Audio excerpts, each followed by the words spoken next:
Natalie Carver's hands trembled on the steering wheel as she turned onto her estate's private road 3 hours ahead of schedule. Something felt wrong, a mother's instinct screaming through her chest. The mansion loomed ahead, windows dark despite the afternoon sun. Before her key touched the lock, rough hands pulled her back. "Don't speak," Ethan Cole whispered urgently, his maintenance uniform smelling of paint and desperation. "Your children are in danger, right now." Through the door she heard it, her daughter's muffled sob, a sound that shattered her world. "Stay with us until the end, and comment which city you're watching from so we can see how far this story travels." The black Mercedes glided through Pacific Palisades like a shadow cutting through golden California light. Natalie Carver sat rigid in the driver's seat, her Armani blazer perfectly pressed, her expression carved from marble. 42 years old, CEO of Carver Industries, featured twice on the cover of Forbes. She was a woman who controlled boardrooms with a glance and turned failing companies into empires before breakfast. But today, control eluded her. Her phone buzzed for the 17th time in an hour. Another executive wanting approval, another crisis demanding her attention. She silenced it without looking. The quarterly meeting in downtown LA had ended 90 minutes ago, a triumph, actually. She'd secured a $70 million investment deal that would have made headlines in the financial district. Her team had applauded. Champagne had been poured. She'd walked out anyway. Something was wrong. She couldn't name it, couldn't rationalize it to her assistant who'd chased her to the parking garage asking if she felt ill, but it sat in her chest like a stone, heavy and cold, dragging her home with an urgency that bordered on panic. "Just a feeling," she'd muttered, knowing how absurd she sounded. Natalie Carver didn't operate on feelings. She dealt in data, projections, concrete facts. Yet here she was, flying down Sunset Boulevard at 20 miles over the speed limit, her jaw clenched so tight her teeth ached. The estate appeared through the eucalyptus trees. 8,000 square feet of Spanish colonial architecture, cream-colored stucco, and terracotta tiles gleaming in the afternoon sun. The fountain in the circular driveway sparkled, water cascading over imported Italian marble. Everything looked perfect. Magazine cover perfect. The kind of home that screamed success and stability. Natalie killed the engine and sat for a moment, feeling foolish. What exactly did she expect to find? Daniel would be in his home office, probably on a conference call for his investment firm. Claire would be practicing violin. Her lesson was at 4. Mason would be doing homework, and Ava would be drawing those elaborate fantasy creatures she loved. Normal, safe, boring. Except the house was too quiet. She grabbed her briefcase and pushed open the car door. The afternoon heat hit her immediately, that dry Los Angeles warmth that always felt like it was pressing down from above, but underneath it, something else. Tension. The air itself felt wrong, stretched too thin, like the moment before thunder cracks the sky open. Her heels clicked on the stone pathway. Each step echoed too loud in the stillness. Where was the gardener?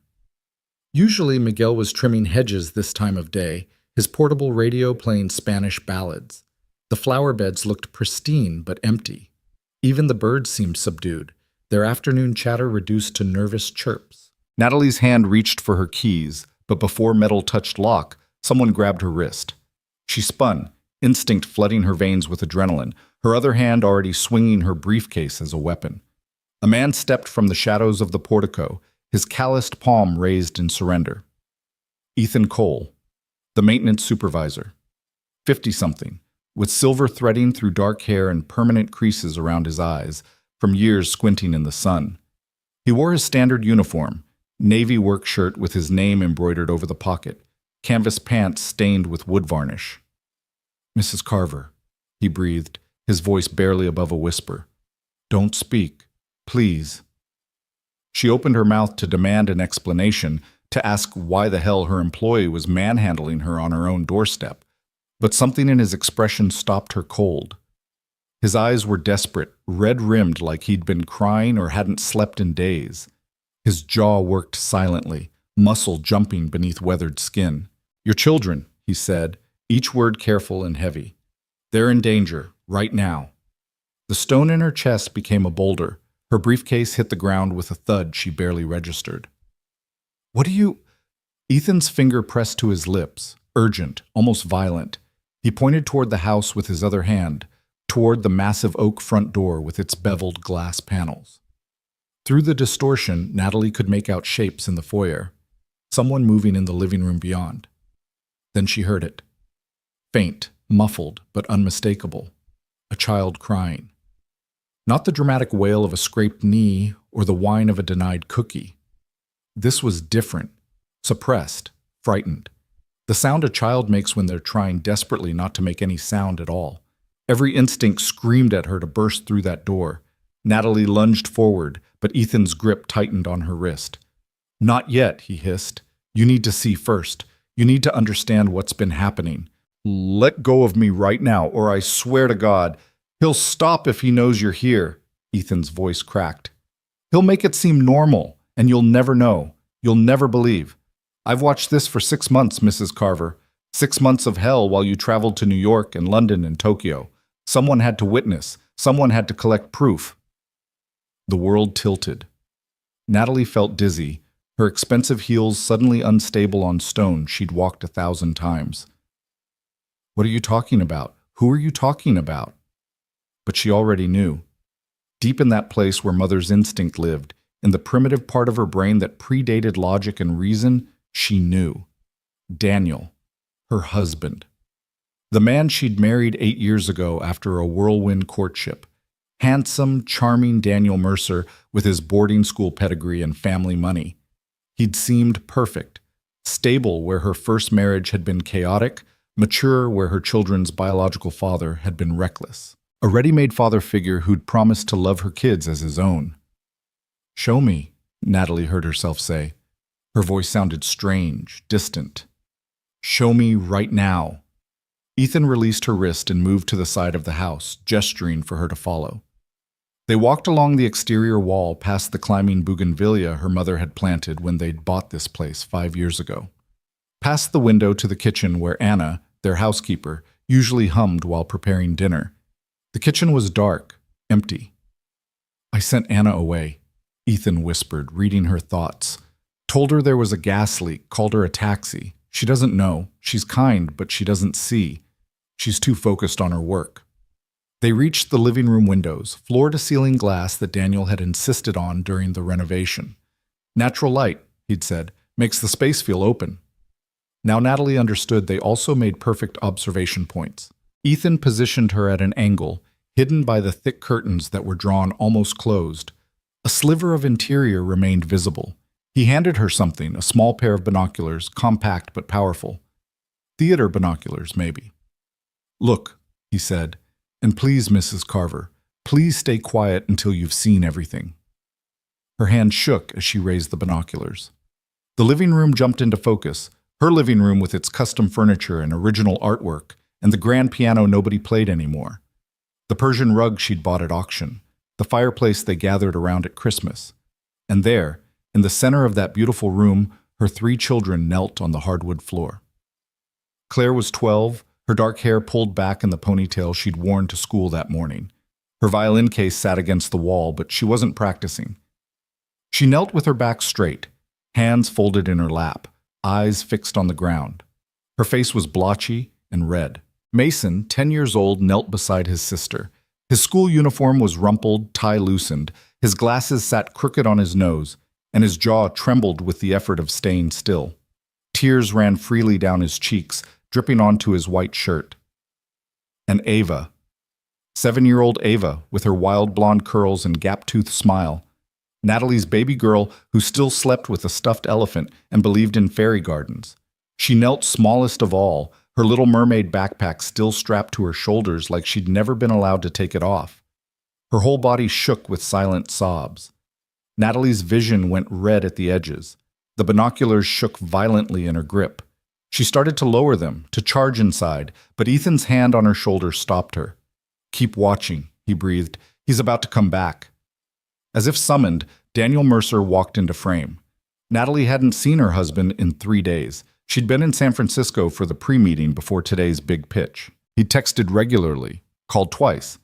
Everything normal. Now he appeared in their living room wearing gray sweatpants and a Yale t-shirt, a crystal tumbler of amber liquid in his hand. Whiskey, probably.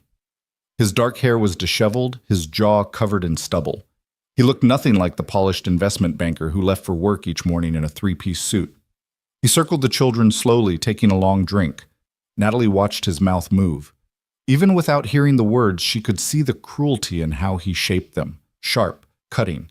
His free hand gestured dismissively at Claire, then jabbed toward Mason. Mason flinched, his whole body jerking back. Daniel laughed. Natalie saw his shoulders shake with it and took another drink. "I can't hear," Natalie whispered desperately. "What's he saying?" Ethan pulled something from his pocket. An iPhone, old and cracked. He tapped the screen several times, then held it up near the window. After a moment, sound crackled through, tinny and distant but audible. He'd planted a microphone inside. He'd bugged her house. Any other time, she would have been furious about the privacy violation. Now she was grateful. Daniel's voice came through, slurred slightly, but venomous. "Pathetic, all three of you. You know that? Absolutely pathetic. Your mother's out there building an empire, and what are you? Dead weight, anchors dragging her down." Claire's voice, small and wavering. "Dad, please. We did our homework. We did everything you—" "Don't call me Dad." The words exploded through the speaker. Natalie saw Daniel advance on Claire, saw her daughter shrink back. "I'm not your father, am I? Your real father was a loser who abandoned you, left you behind like garbage, and now you're my problem. Do you have any idea what I gave up marrying your mother? The women I could have had? The freedom?" Mason spoke up, his voice cracking. "That's not fair. We didn't ask—" "Shut up!" Daniel wheeled on him. "Did I say you could speak? Did I give you permission? You're 10 years old, Mason. 10.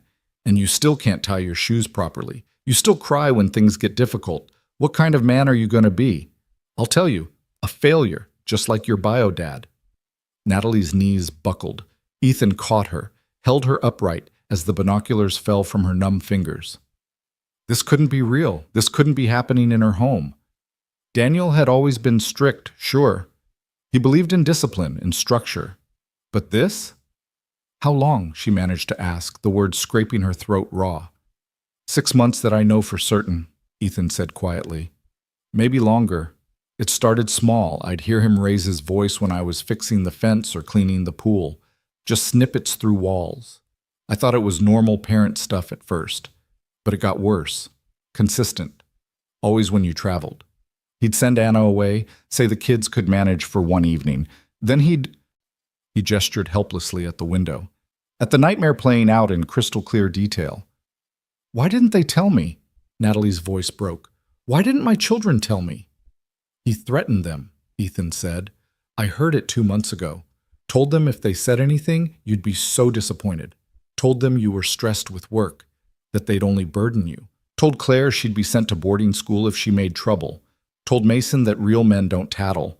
Told Ava that mommies stop loving children who lie." Each word was a knife. Natalie pressed her hand to her mouth, fighting the urge to vomit on her own manicured lawn. Through the window, Daniel had started pacing again. "You know what your mother said before she left on this trip? She said, 'Daniel, thank God I have you. I couldn't manage the kids and the company without you.' She actually thanked me for putting up with you 3 disappointments." "That's not true," Ava whispered. She was crying openly now, her small face crumpled in anguish. "Mommy loves us." Daniel laughed, the sound sharp as broken glass. "Does she? Then why is she always gone? Why does she spend more time with strangers in boardrooms than with you? Face it, kid. Work is more important than you. I'm more important than you. You're just obligations, checkboxes on her to-do list." Claire was sobbing now too, trying to stay quiet, but failing. Her shoulders heaved with the effort. Mason reached out to hold his sister's hand, and for a moment Natalie felt a surge of pride through her horror, her boy, her sweet boy, trying to protect his sibling. Then Daniel saw it. "Did I say you could move?" His voice went cold, and suddenly he was kneeling in front of Mason, grabbing the boy's face roughly in one hand. "Did I say you could touch your sister? You follow the rules when you're in my house.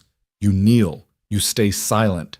You think about what disappointments you are, until I decide you've learned your lesson. Let go!" Mason tried to pull away, and Daniel's other hand shot out, gripping the back of the boy's neck. That was it. That was the moment Natalie Carver, Forbes featured CEO, woman who'd built a fortune through ruthless negotiation and steely composure, completely shattered. She turned from the window and headed straight for the front door. Ethan called her name, but she was beyond hearing. Her hand found the door handle, yanked it open. The alarm system beeped. She'd forgotten to disarm it, but she didn't care. Let it wail. Let the whole neighborhood hear. She crossed the foyer in 6 strides, her heels clicking like gunshots on marble. The living room door was partially closed. She could hear Daniel still talking, his voice dripping poison. Your mother hired me, basically, married me to play daddy so she wouldn't have to. Do you understand that? You're products of a transaction. She bought herself a father figure for her broken little family, and I was stupid enough to sign up. Natalie hit the door with her palm. It slammed open, cracking against the interior wall with enough force to chip paint. 4 faces turned toward her.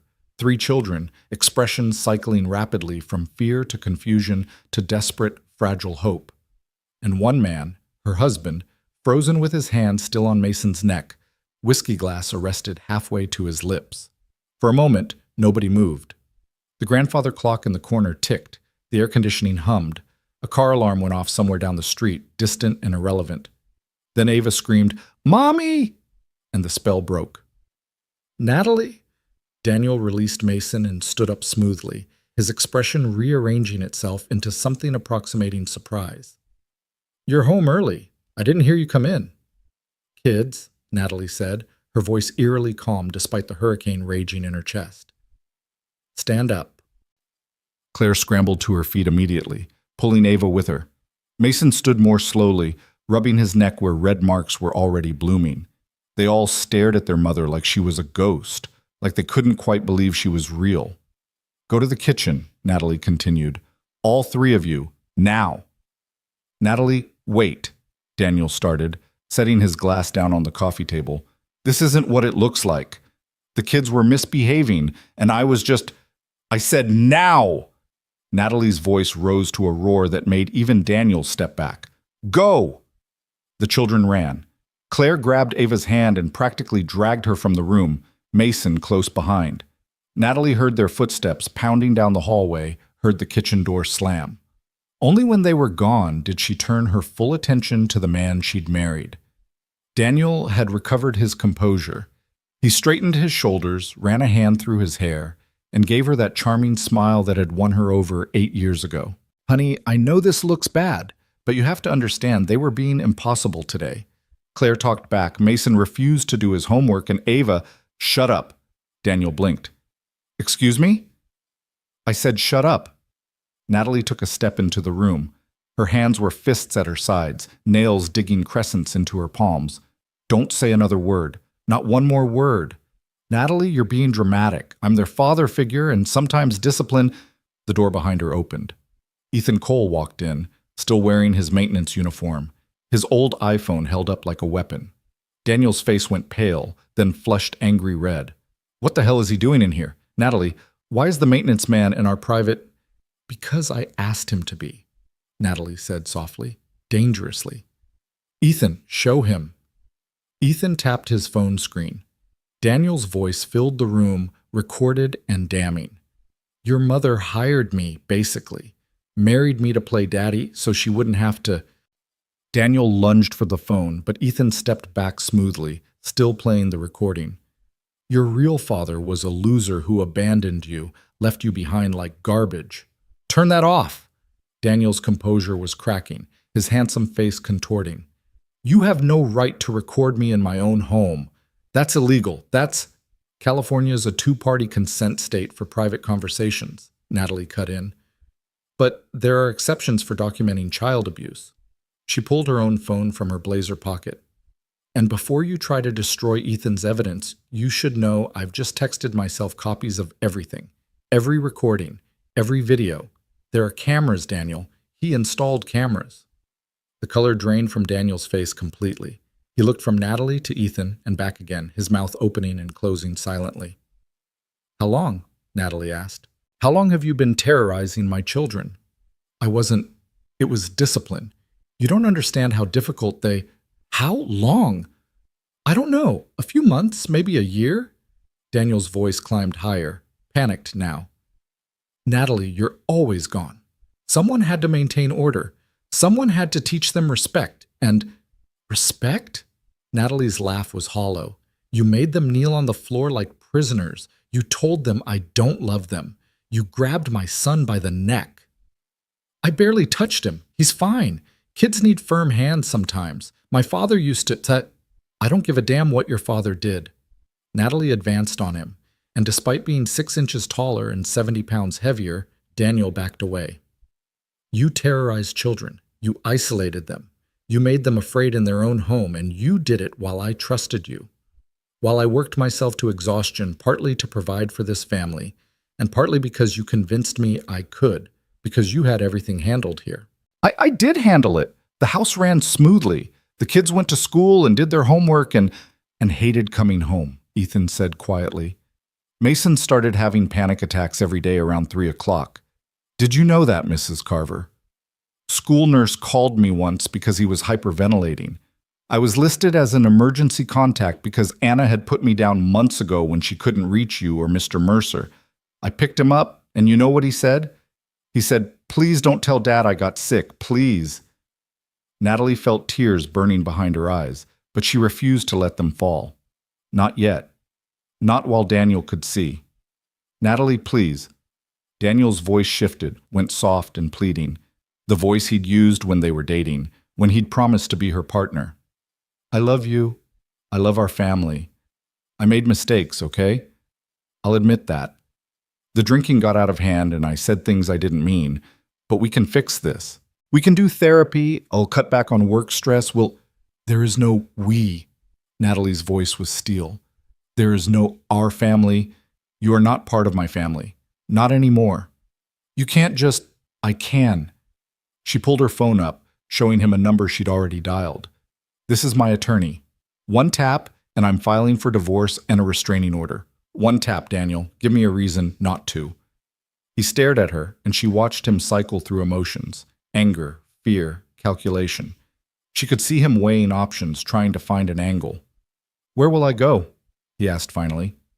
"This is my home too." "You have 1 hour," Natalie said. "Take your clothes, your laptop, whatever you need. Ethan will supervise to make sure you don't destroy any evidence or harass the children. Anna's already packed some of your things. Yes, I texted her too. She'll meet you here with your bags. And Daniel, if you try to contact my children, if you come within 500 feet of them or this house, I will bury you. Do you understand? I have resources you can't imagine. Lawyers who make their careers destroying men like you." She tapped the screen. Her attorney answered on the first ring. "Natalie, is everything—" "Michael, I need you at the house, now. Divorce proceedings and restraining order, emergency custody protection. I'll explain when you arrive." She hung up without waiting for a response. Daniel stood motionless, his world clearly collapsing around him. "You're making a mistake," he said hoarsely. "You'll regret this. The kids need stability, and you can't provide that alone. You're too busy, too focused on work. They'll end up damaged, and it'll be your fault." "They're already damaged," Natalie said quietly. "Because of you. But I'm going to fix it, starting right now. Ethan, please help Mr. Mercer pack. I'm going to be with my children." She walked towards the kitchen, then paused at the doorway. Without turning around, she said, "And Daniel? The kids were right about one thing. I do love them, more than anything in this world, more than my company, more than this house, more than my own life. I'm sorry I didn't show them that enough. I'm sorry I was so blind to what was happening, but I promise you, I will spend every day for the rest of my life making sure they know they are loved, wanted, and safe. You'll never hurt them again." She didn't wait for a response. She walked down the hallway, past the family photos that now seemed like lies, past the expensive artwork and decorator touches that suddenly meant nothing. The kitchen door was closed. She could hear crying on the other side, all 3 children, their sobs creating a heartbreaking chorus. Natalie pressed her palm flat against the wood, took a deep breath, and whispered a prayer to whatever God might be listening. Then she pushed the door open and stepped inside. 3 pairs of eyes turned toward her, brown, green, and blue, all swimming with tears. Claire stood protectively in front of her siblings, arms spread wide like she could shield them. Mason held Ava, who had her face buried in his shoulder. They looked terrified. Of her? Of Daniel? Of everything? Babies, Natalie breathed, and her voice finally broke. I'm so sorry.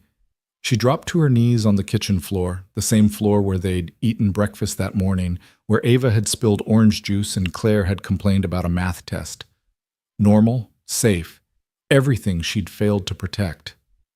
I didn't know, Natalie said, tears finally spilling free. I didn't know what he was doing. If I'd known, I never would have. We wanted to tell you, Claire said, her voice tiny. But he said you'd be angry. He said we'd ruin everything if we complained. He said you were too important to bother with our problems. No. Natalie reached out, and after a hesitation that crushed her soul, Claire came to her. Then Mason. Then Ava, all three children piling into her arms in a tangle of limbs and tears and desperate, hungry affection. You are not problems. You are my everything, my whole world. I'm sorry I made you think otherwise. I'm sorry I was gone so much. I'm sorry I didn't see. Is Dad leaving? Mason asked against her shoulder. Yes, honey, he's leaving. He's not coming back. Good, Ava said fiercely, her small voice muffled. He's mean. He made Claire cry every day. Natalie held them tighter, rocking slightly, the way she used to when they were babies. How had she let it get this bad? How had she been so focused on quarterly reports and board meetings that she'd missed her children's suffering? Things are going to change, she promised them. I'm going to be here more. I'm going to make sure you feel safe. And we're going to get help. People who can help us heal from this. All of us together. They stayed like that for a long time, crying together on the kitchen floor, while afternoon sun streamed through the windows and the pool filter hummed outside, and somewhere in the distance, a door slammed as Daniel Mercer left their lives forever. Eventually, Natalie heard footsteps. She looked up to see Ethan standing in the doorway, his expression gentle. He's gone, Ethan said simply. His car just pulled away. Anna collected the rest of his things. Your attorney's here. He's in the living room waiting. Natalie nodded, wiping her eyes. Thank you. For everything, for watching over them when I couldn't, for having the courage to show me the truth. Ethan's eyes were red-rimmed, too. I have a daughter, he said quietly. Had. She and my wife died in a car accident 5 years ago. Drunk driver. I couldn't save them, but I could save your kids. I had to. Someone had to. Claire pulled away from Natalie and walked to Ethan. Without a word, she hugged him. This maintenance man who'd witnessed their private hell and cared enough to document it, to protect them, to risk his job and maybe his safety to make sure someone knew. Thank you, Claire whispered. Thank you for being brave for us. One by one, the other children joined the embrace. Ethan stood frozen for a moment, then his arms came around them, and he started crying too, quiet, shoulder-shaking sobs that spoke of old grief finding new purpose. Natalie stood slowly, her knees protesting. She looked at this strange tableau, her children and their unexpected guardian, all holding each other in the wreckage of what had been. Outside, the sun was setting. Golden light painted the kitchen walls, warm and gentle. Tomorrow would be hard. There would be lawyers and therapists and difficult conversations.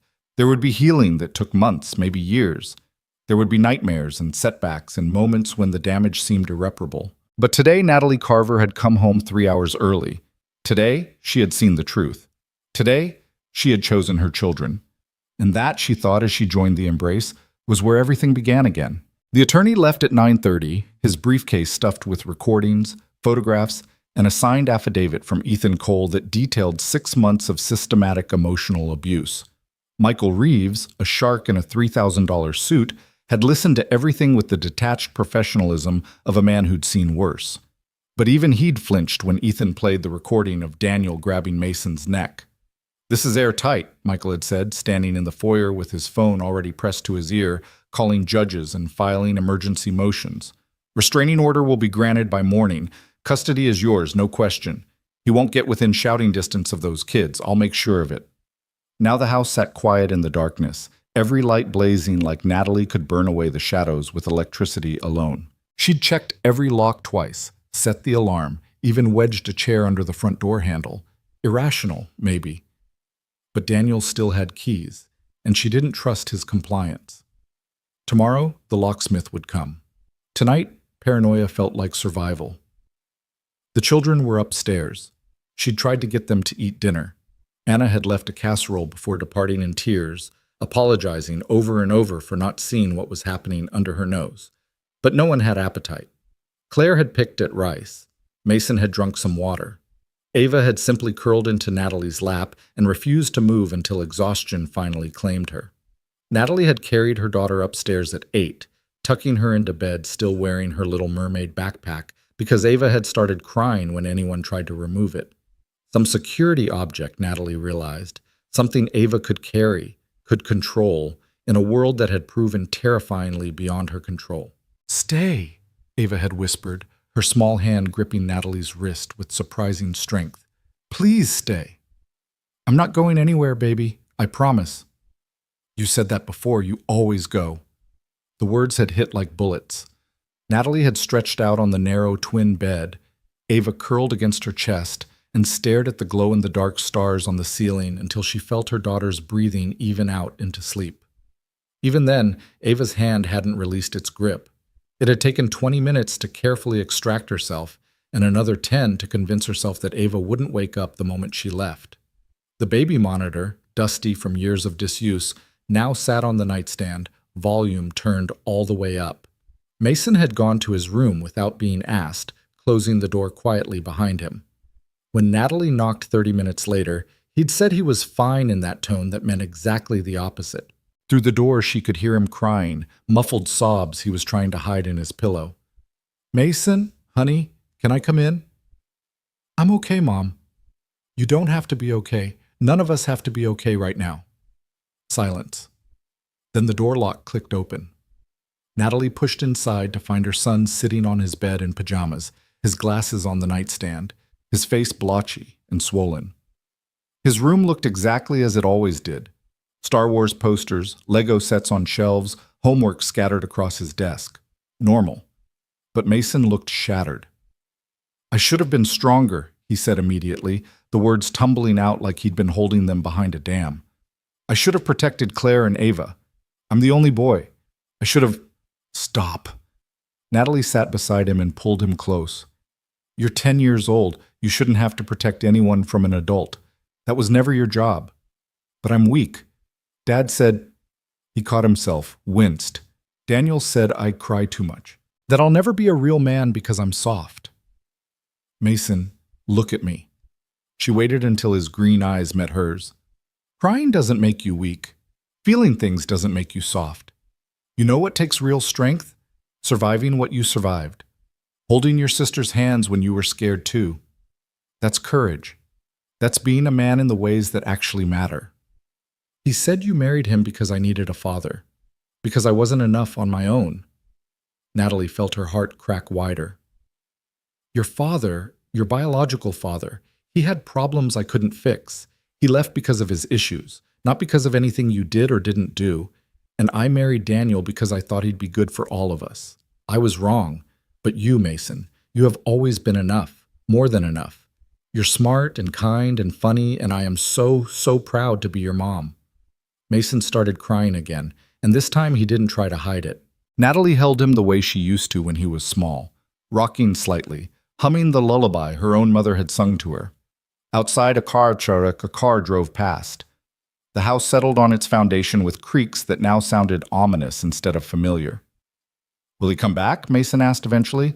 "No, I won't let him." "What if you have to go to work? What if you're in another city and he—" "I'm not going anywhere, not for a long time. Work can wait. You three can't." Mason pulled back, studying her face like he was searching for lies. "You always say work is important." "You're more important. I should have shown you that before. I'm sorry I didn't." They'd sat together until Mason's breathing slowed and his body went heavy with sleep. Natalie had lowered him to the pillow, pulled the blanket up, and left the hall light on because Mason had asked, not in words, but in the way his eyes darted toward the darkness when she'd reached for the switch. Now it was just Claire. Natalie found her oldest daughter in the bathroom, sitting on the floor with her back against the tub, still fully dressed. Her violin case lay open beside her, the instrument gleaming in the harsh fluorescent light. Claire held the bow like a weapon, turning it over and over in her hands. Claire? Her daughter didn't look up. I broke a string today, during practice. I told him it was an accident, that the string was old, but he said I did it on purpose. To waste his money, to be difficult. Natalie lowered herself to the floor, ignoring her suit skirt wrinkling on bathroom tile. It's not his money, and strings break, it happens. He made me stand in the corner for 2 hours before you came home. He said wasteful children don't deserve comfort. Claire's voice was flat, emotionless. The bow spun in her hands. I had to use the bathroom so bad I thought I'd have an accident, but I knew if I moved, he'd make it worse. Oh, sweetheart. I'm 12 years old, Mom. I almost wet myself like a baby because I was too scared to move. Do you know how pathetic that is? That's not pathetic. That's terror. That's what he did to you. Claire finally looked up, and her eyes were ancient, too old, too knowing. Why didn't you see it? The question hung between them, impossible to answer adequately. Natalie had asked herself the same thing 17 times since this afternoon. Why hadn't she noticed Claire's increasing anxiety? The way Mason had started having stomach aches every Sunday night? How Ava had stopped drawing her family in art class? I don't know, Natalie admitted. I was traveling too much, working too much. I thought Daniel was handling things. I thought you would tell me if something was wrong. He said we couldn't. He said you'd be disappointed in us for complaining. He said families who love each other don't tattle. Claire set the bow down carefully, precisely. He said you were already stressed, and if we made things harder, you might leave too, like Dad did. Your father's leaving had nothing to do with you. That's what you said, but then you married Daniel so fast and he became our new dad, and I thought maybe the first one left because we were too much trouble. So I tried to be less trouble.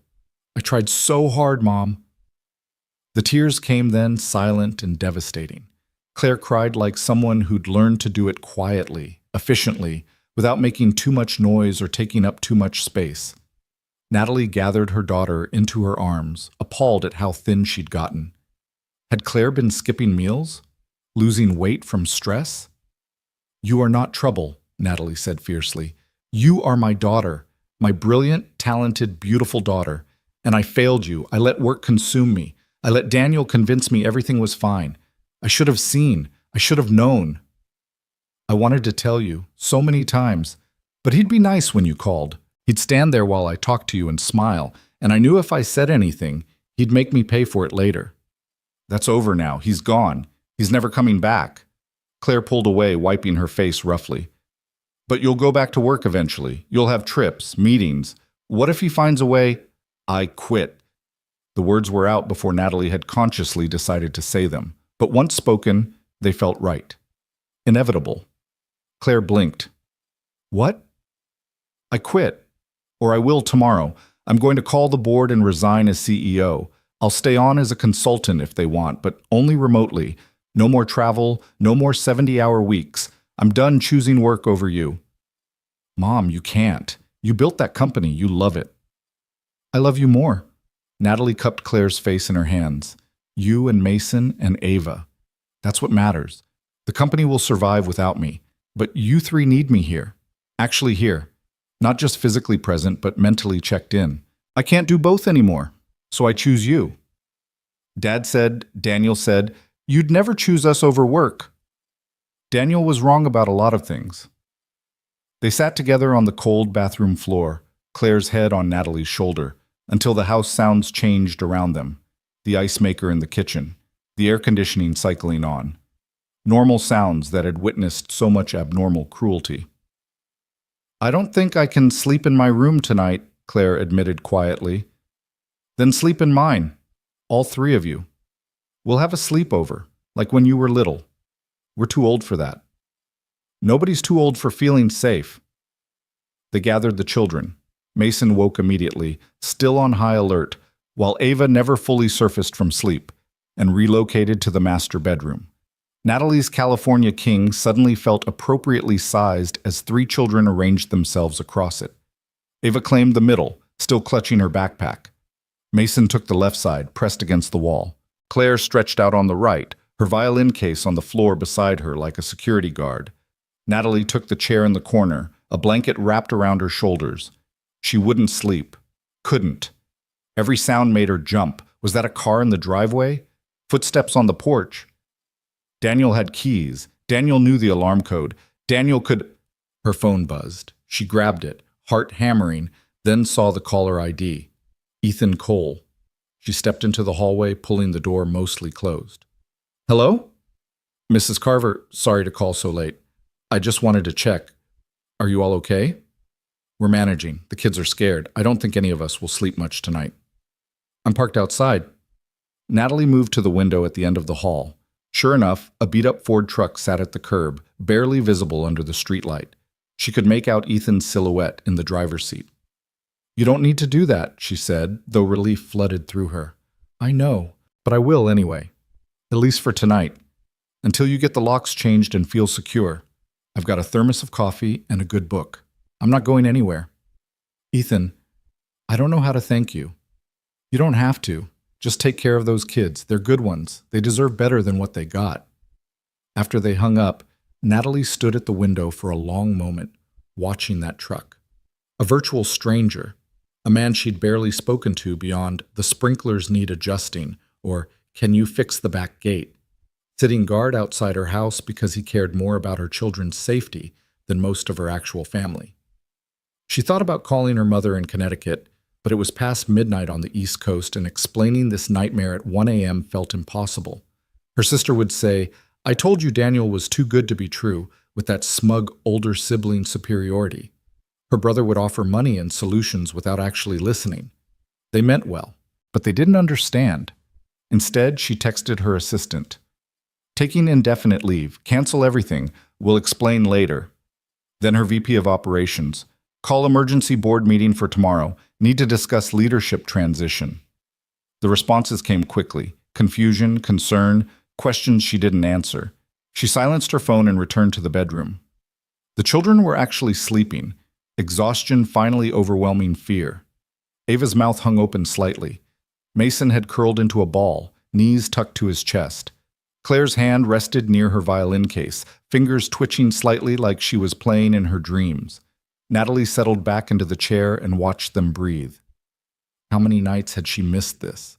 How many bedtimes had she skipped for conference calls with Tokyo or London? How many school plays and soccer games and parent-teacher conferences had she delegated to Daniel because a client meeting couldn't be rescheduled?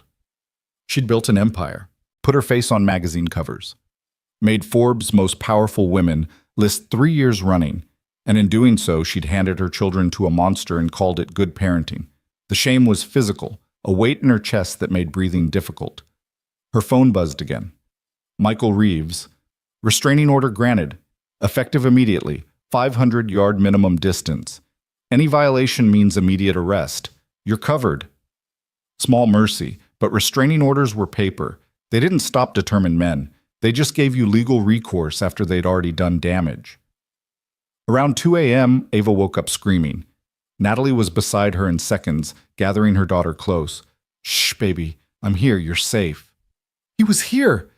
He was in the room. He said... Ava gulped air, hyperventilating. Mason woke next, then Claire. Both sat up, eyes wide and frightened in the darkness. It was a nightmare, Natalie said calmly, though her own heart was racing. Just a bad dream. Daniel's not here. He can't be here. There's a court order. But what if he doesn't care? Ava sobbed. What if he comes anyway? Before Natalie could answer, her phone rang. She glanced at the screen. Ethan again. Everything okay? He asked immediately. I heard screaming. Nightmare. We're fine. I'm doing a perimeter check, just to be sure. Through the window, Natalie watched his silhouette exit the truck and walk around the property, checking gates and windows. Something in her chest loosened slightly. They weren't alone. Someone was watching.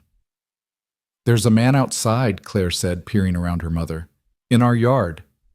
That's Ethan. He's making sure we're safe. The maintenance man? Yes. He's been protecting you for months, even when I couldn't. Mason climbed out of bed and joined them at the window. They watched Ethan complete his circuit and return to his truck, giving a thumbs up toward the house. He's lived in his truck sometimes, Mason said quietly. I heard Anna talking about it. After his family died, he couldn't afford his apartment anymore. He showers at the gym and sleeps in parking lots. Natalie's throat tightened. This man who had nothing had given everything to protect children who weren't his. Why did he help us? Ava asked, still hiccuping from tears. Because he's a good person. Because some people do the right thing even when it's hard. Daniel said good people don't exist, Claire murmured. He said everyone's selfish. Everyone's just looking out for themselves. Daniel was wrong about that too. They returned to bed, but this time Natalie lay down with them, Ava plastered to her side and Mason's hand holding hers. Claire positioned herself at the foot of the bed, sitting up, self-appointed guardian of her siblings. You should sleep, Natalie told her. Someone needs to watch, in case. I'm watching. Ethan's watching. You can rest. But Claire just shook her head, and Natalie recognized that look. The hypervigilance, the inability to relax. Trauma had carved itself into her daughter's nervous system, and it would take more than one night to undo that damage. Dawn came slowly, gray light creeping across the bedroom in degrees. Natalie must have dozed because she woke to find all three children staring at her like they needed confirmation she was real.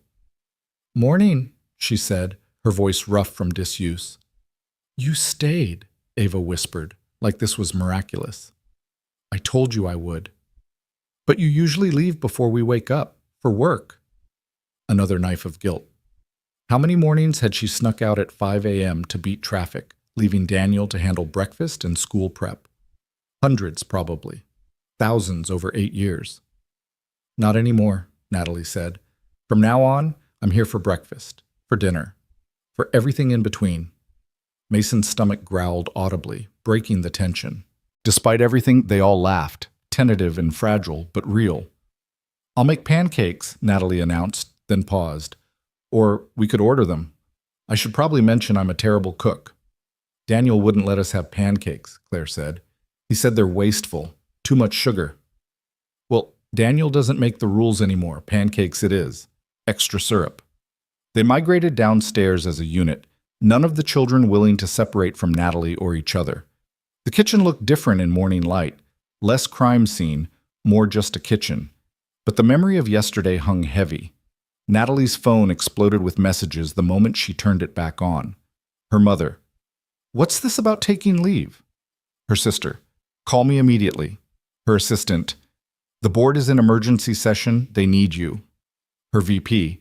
You can't just quit, Natalie. We have the Singapore deal closing next month. She silenced them all and called the one number that mattered. It's me, she said when Ethan answered. Are you still outside? Just left to get coffee. Heading back now. Come to breakfast, please. The kids want to thank you properly. 30 minutes later, they sat around the kitchen table.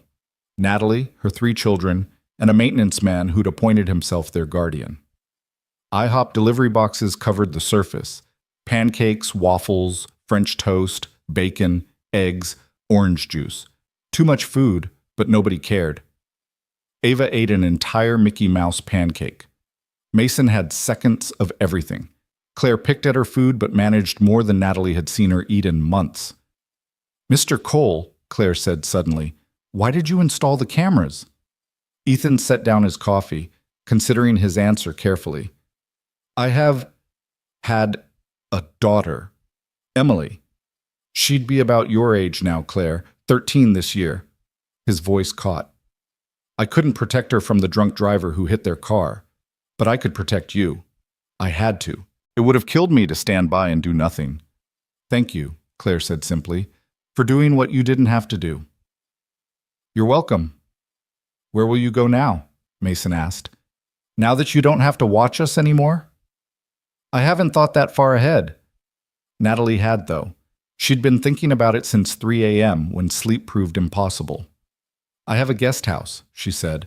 Over the garage. 2 bedrooms, full kitchen and bath. Nobody's using it. You could stay there. At least temporarily. Ethan blinked.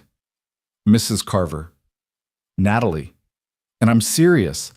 You clearly don't have stable housing. You just spent the night in your truck for us. The least I can do is offer you a proper bed. Plus, she glanced at her children's faces. I think the kids would feel safer knowing you're close, at least for a while. Would you stay? Ava asked, turning those blue eyes on Ethan with devastating innocence. Please? You're nice. Ethan's composure cracked. His eyes went wet and he had to look away, jaw working. I don't want to intrude on your family. You're not intruding, Mason said. You're helping. The guest house has been empty for 2 years, Natalie added. It's fully furnished, has its own entrance. You'd have complete privacy but be on site if we needed anything.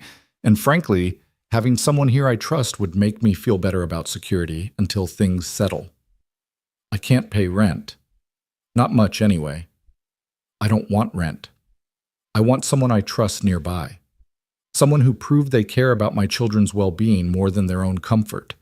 That's worth more than money. Ethan studied his hands, calloused and scarred from years of manual labor. If I stay, I earn my keep. Maintenance work, repairs, driving kids to activities, whatever you need. Deal. They shook on it, this strange arrangement born from crisis.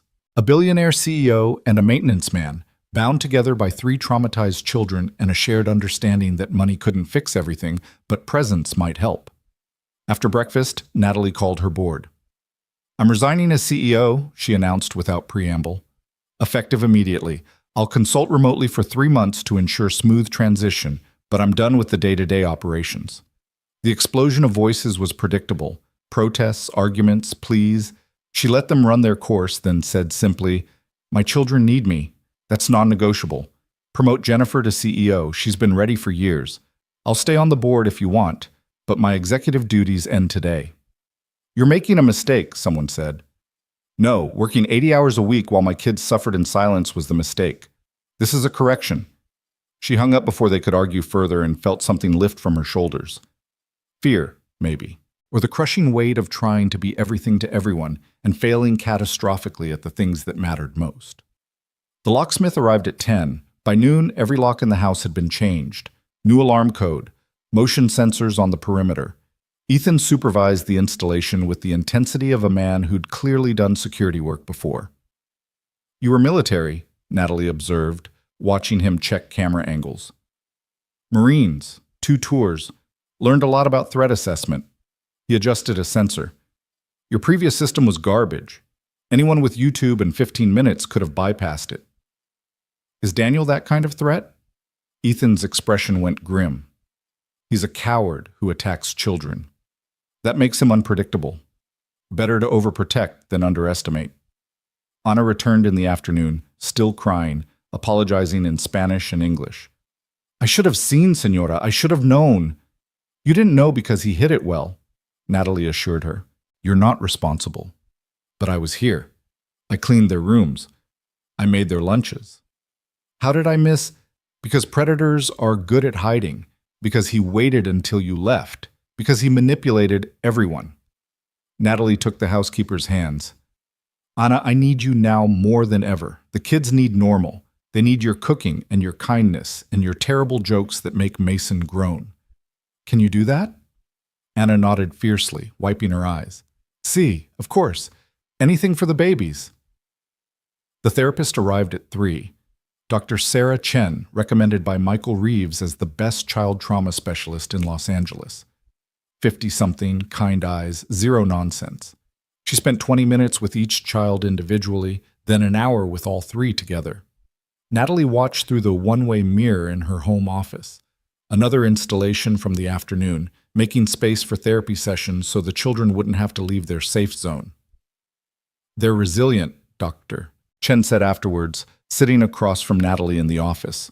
But they're also deeply wounded. Claire has developed perfectionist tendencies and anxiety.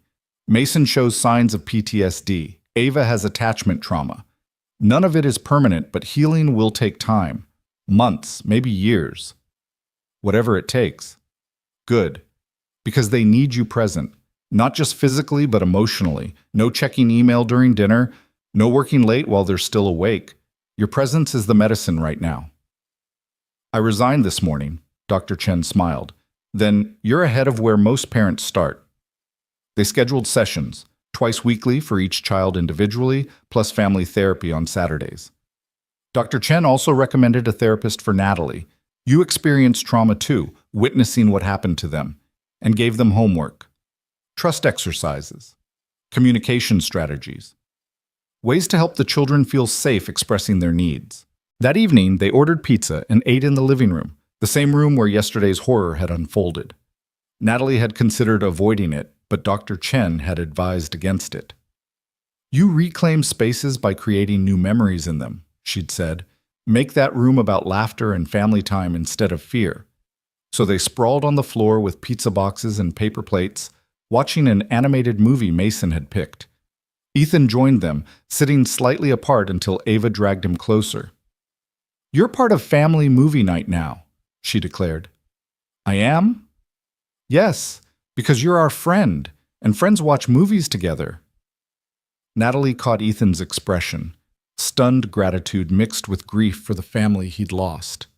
He probably hadn't watched a kid's movie in years, probably avoided anything that reminded him of Emily.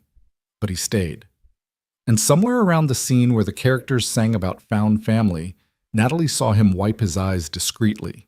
Later, after the children had gone to bed, separately tonight, making small, brave attempts at normalcy, Natalie and Ethan sat on the back patio. The pool glowed aqua in the darkness. Somewhere in the hills, coyotes howled. I meant what I said about earning my keep, Ethan said. I can fix things, build things. I'm good with my hands. I believe you. But Ethan, you also saved my children. That's a debt I can never repay. I don't want repayment. I want... He stopped, struggling with words. After Emily and Rebecca died, I stopped caring about anything, went through motions. Work, sleep, work, sleep. I was just existing, waiting to die, basically. What changed? Your kids, seeing them suffer. It woke something up in me, made me angry, made me care again. He looked at her, his eyes reflecting pool light. I'm grateful for that. Sounds twisted maybe, but helping them helped me remember I'm still alive, that there's still good I can do in this world. You did more than good. You gave them their lives back. We both did. You believed me. You acted immediately. A lot of parents wouldn't have. Natalie thought about that. How many mothers heard similar stories and chose disbelief? Chose their partners over their children because acknowledging the truth meant their whole world collapsed? She'd been lucky. Her instinct had overridden any loyalty to Daniel, but it easily could have gone differently. Tomorrow I want to take them somewhere, she said.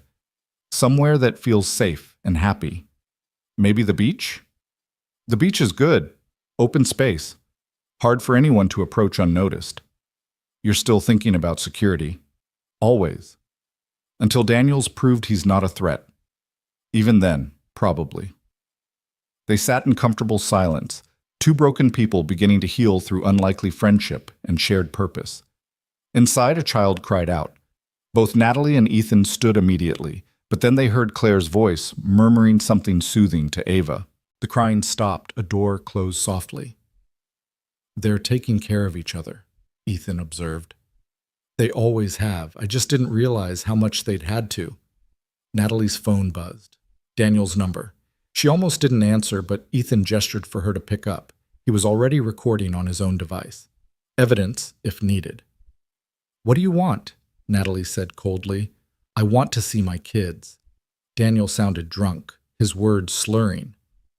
I have rights. You can't just cut me off. The restraining order says otherwise. That's temporary. I'll fight it. I'll prove you're an unfit mother who works too much to actually parent. You'll what? Present the recordings of you terrorizing them? Show the judge the bruises on Mason's neck? Maybe we can play the audio of you telling Ava her mother doesn't love her? Natalie's voice was ice. Michael has everything, Daniel. Everything. You have no case, no leverage, and if you violate the restraining order, you'll go to jail. Are we clear? Silence. Then, this isn't over. Yes, it is. Lose this number. Lose our address. Lose any memory you had of being part of this family. You're done. She hung up and immediately forwarded the recording to Michael. Another violation. Another piece of evidence if they needed it. He's scared, Ethan said. Good. Scared people make mistakes. Will he come here? Not if he's smart, but we'll be ready if he's stupid. Natalie looked at this man who'd become their unlikely protector, standing guard on her patio like a sentinel. I keep thinking about alternate timelines, she admitted. What if I hadn't come home early? What if you hadn't been brave enough to intervene? What if— Don't. Ethan's voice was firm. That way lies madness. You did come home. I did intervene. Your kids are safe now. That's what matters. Are they, though? Safe or just safer? Both. And every day they'll get a little more of both. That's how healing works. Not all at once, but in degrees. Above them, stars emerged as the city lights dimmed. Natalie thought about calling her mother, decided against it. Tomorrow. Everything difficult could wait until tomorrow. Tonight, her children slept in beds with new locks on every door and a guardian watching from the guest house, and their mother finally present. It wasn't perfect. It wasn't healed. But it was a beginning. 3 weeks later, Natalie stood in the kitchen at 6 a.m., watching coffee drip into a carafe she'd barely used in 5 years. The house was quiet except for normal sounds. The refrigerator humming, birds starting their morning chorus, Ethan's footsteps on gravel as he did his morning perimeter check. Sounds that had become routine, almost comforting in their predictability. Almost. Because underneath the routine, tension still thrummed through every moment. The children were healing, yes, but healing wasn't linear. Yesterday had been good. Claire had actually laughed at dinner, a real laugh that crinkled her eyes. Mason had asked Ethan to teach him to change a tire. Ava had drawn a picture of their house with everyone smiling outside it. But the night before that, Mason had woken up screaming from nightmares 3 separate times. Claire had a panic attack when she'd gotten a B on a math test, convinced she'd be punished. Ava refused to let Natalie out of her sight for 6 straight hours, shadowing her from room to room like a terrified duckling. Progress and setback. 2 steps forward, 1 step back. Dr. Chen kept saying this was normal, expected even, but normal didn't make it easier to watch. Natalie's phone buzzed. Michael Reeves, texting at an ungodly hour because lawyers apparently never slept. Daniel's attorney filed motion to dissolve restraining order, hearing scheduled for Friday. He's claiming the recordings were obtained illegally and you're alienating him from the children. She stared at the message, coffee forgotten. They'd known this was coming. Michael had warned that Daniel wouldn't just accept being cut out of their lives, that men like him needed control and would fight dirty to get it back. But knowing it intellectually and facing it were different things. Her fingers moved across the screen. What are our chances? Excellent. Judge Peters hates abusers and loves evidence. We have both. But be prepared. He'll try to make you look like the villain. Let him try. Footsteps on the stairs made her pocket her phone. Mason appeared in the doorway, hair sticking up at odd angles, glasses askew. He wore the Superman pajamas she'd bought him last week during their trip to Target, a normal, mundane shopping trip that had felt revolutionary after years of Daniel buying their clothes without input. Morning, Mom.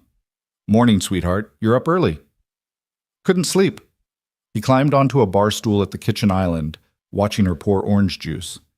I keep thinking about Friday. So the kids knew about the hearing. Of course they did. She tried to shield them from the legal proceedings, but children always found out. They listened at doors, overheard phone calls, picked up on adult tension like radio signals. Michael says we have nothing to worry about, Natalie said carefully. The evidence is overwhelming. The judge won't— What if he wins? What if the judge makes us see him again? The raw fear in Mason's voice made Natalie's chest ache. She moved around the island and pulled him into a hug, feeling how his body stayed rigid, prepared for disappointment. That won't happen, I promise. I won't let him near you. You can't control judges, though. They have power. They make decisions. Mason's words came faster, anxiety speeding his speech. What if Daniel lies? What if he seems nice in court and the judge believes him? What if— Mason. Natalie pulled back to look him in the eyes. Listen to me. We have recordings, videos, months of documentation. We have Dr. Chen's testimony about the trauma you've experienced. We have everything we need, and if by some impossibility the judge ruled against us, I'd appeal. I'd take it to higher courts. I'd sell everything I own to fight this. You're not going back to him. None of you are. But what if you can't stop it? What if the law says— Then we'll leave the country if we have to. Mason blinked. You'd do that? In a heartbeat. You think I care about houses or businesses compared to your safety? I'd live in a tent in another hemisphere before I'd let him touch you again. Some of the tension left Mason's shoulders. Not all. It would take more than words to undo weeks of fear, but enough that he leaned into her again, accepting comfort. Claire appeared next, already dressed despite the early hour. She'd been doing that lately, getting up at dawn, putting on clothes like armor before facing the day. Her hair was pulled back so tightly it must hurt, every strand controlled. I heard what you said, she told Natalie without preamble, about leaving the country. You were eavesdropping. I was coming downstairs and you were talking. Claire's chin lifted defensively. Would you really? Leave everything? Yes. Your company? This house? All your work? All of it, without hesitation. Claire studied her mother's face like she was searching for cracks in the statement, places where commitment might falter under pressure. Natalie held her gaze, letting her daughter see the absolute truth. Okay, Claire said finally, and something in her expression softened slightly. Okay, I believe you. Ava wandered in last, still half asleep, dragging her stuffed elephant by one ear. She climbed into Natalie's lap without asking, curling up like she was 3 instead of 7. The Little Mermaid backpack had finally been retired 2 days ago, a small victory Dr. Chen had celebrated as significant progress. Is Daniel coming back? Ava asked, her voice muffled against Natalie's shirt. No, baby. But there's a court thing. So all 3 of them knew. Natalie should have expected this, should have sat them down for a formal conversation instead of hoping to protect them through ignorance. Yes, there's a hearing, Natalie admitted. Daniel's trying to convince a judge that he should be allowed to see you, but he won't win. The judge will see all the evidence of what he did, and they'll keep the restraining order in place. What if we have to see him at court? Claire's voice went tight. Will he be there? In the same room? No. Michael arranged for you to give testimony via video from a separate room. You won't have to face him. But you will. I will. And I'm not afraid of him. Not anymore. The back door opened and Ethan came in, smelling of morning air and coffee from his own pot in the guest house. He'd been living there for 3 weeks now, and his presence had become essential. Not just for security, though that mattered, but for normalcy. He fixed breakfast some mornings, helped with homework, taught Mason basic car maintenance, and showed Ava how to build a birdhouse. He existed in their lives without demanding anything, a steady presence that asked for nothing but gave everything. Morning, everyone, Ethan said, hanging his jacket by the door. Perimeter's clear, sprinklers are acting up again in the west garden. I'll fix that after I take Mason to school. I can drive them, Natalie said. You don't have to. I know, but it's my morning routine now. Besides, Mason and I are discussing the internal combustion engine. We're up to spark plugs. Mason managed a small smile. He's teaching me how cars work, so I can fix things myself someday. Useful skill, Natalie agreed, grateful beyond words for this man who'd appeared in their lives like a guardian angel in maintenance clothes. They fell into breakfast rhythm, Ethan making scrambled eggs while Natalie handled toast, Anna arriving to start lunch prep and fussing over everyone, the children slowly waking up fully. It looked almost normal, almost like a regular family on a regular morning. Except regular families didn't have court hearings to fight off abusive ex-stepfathers. Regular families didn't flinch at unexpected sounds or check locks compulsively or wake up screaming 3 times a week. After the kids left for school, Ethan driving, Natalie waving from the driveway like she'd done every morning for 3 weeks, she returned to the kitchen to find Anna crying quietly over the sink. Anna, what's wrong? I saw him yesterday. The housekeeper's voice shook. Mr. Daniel, he was parked at the end of the street, just sitting in his car, watching the house. Ice flooded Natalie's veins. What time? Around 4, when the children came home from school. I almost called the police, but then he drove away. Why didn't you tell me immediately? Because the children were happy yesterday. Senora, they were laughing. I didn't want to ruin it with fear. But now, with the court thing. Anna wrung her dish towel between her hands. I'm scared. What if he tries something? Natalie was already dialing Michael. He answered on the second ring, sounding annoyed. This better be important. I'm in a deposition. Daniel violated the restraining order. He was parked outside the house yesterday watching the children. The annoyance vanished instantly. You have proof? Witness testimony from my housekeeper. Maybe security footage. Ethan installed cameras. Get me that footage. Now. This is exactly the kind of violation that will bury him in court. She heard papers rustling. I'm leaving this deposition. Meet me at my office in an hour with everything you have. Natalie found Ethan in his workshop, really just the guest house garage he'd converted into a workspace. Tools hung neatly on pegboards, projects in various states of completion. He was sanding a wooden jewelry box, probably for Claire, who'd mentioned wanting a place to keep her grandmother's necklace. I need the security footage from yesterday, Natalie said without preamble. Around 4 p.m., Anna saw Daniel parked outside. Ethan set down the sandpaper immediately. Son of a bitch!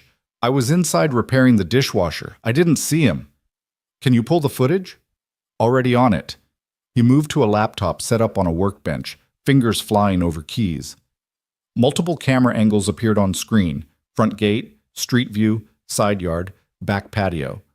He scrolled through timestamps until he found 4:13 p.m. There, a silver Audi. Daniel's car. Natalie recognized it immediately, parked across the street. The angle wasn't perfect, but she could make out a figure in the driver's seat. Ethan zoomed in, enhanced the image. Daniel's face appeared, slightly grainy but unmistakable. He was staring directly at the house, phone in hand. He's taking pictures, Ethan said grimly. See? He's holding the phone up, pointing it toward the driveway. Where the kids were getting out of your truck. Yeah. Ethan's jaw clenched. I should have seen him. Should have been watching. You can't watch everything. That's why we have cameras.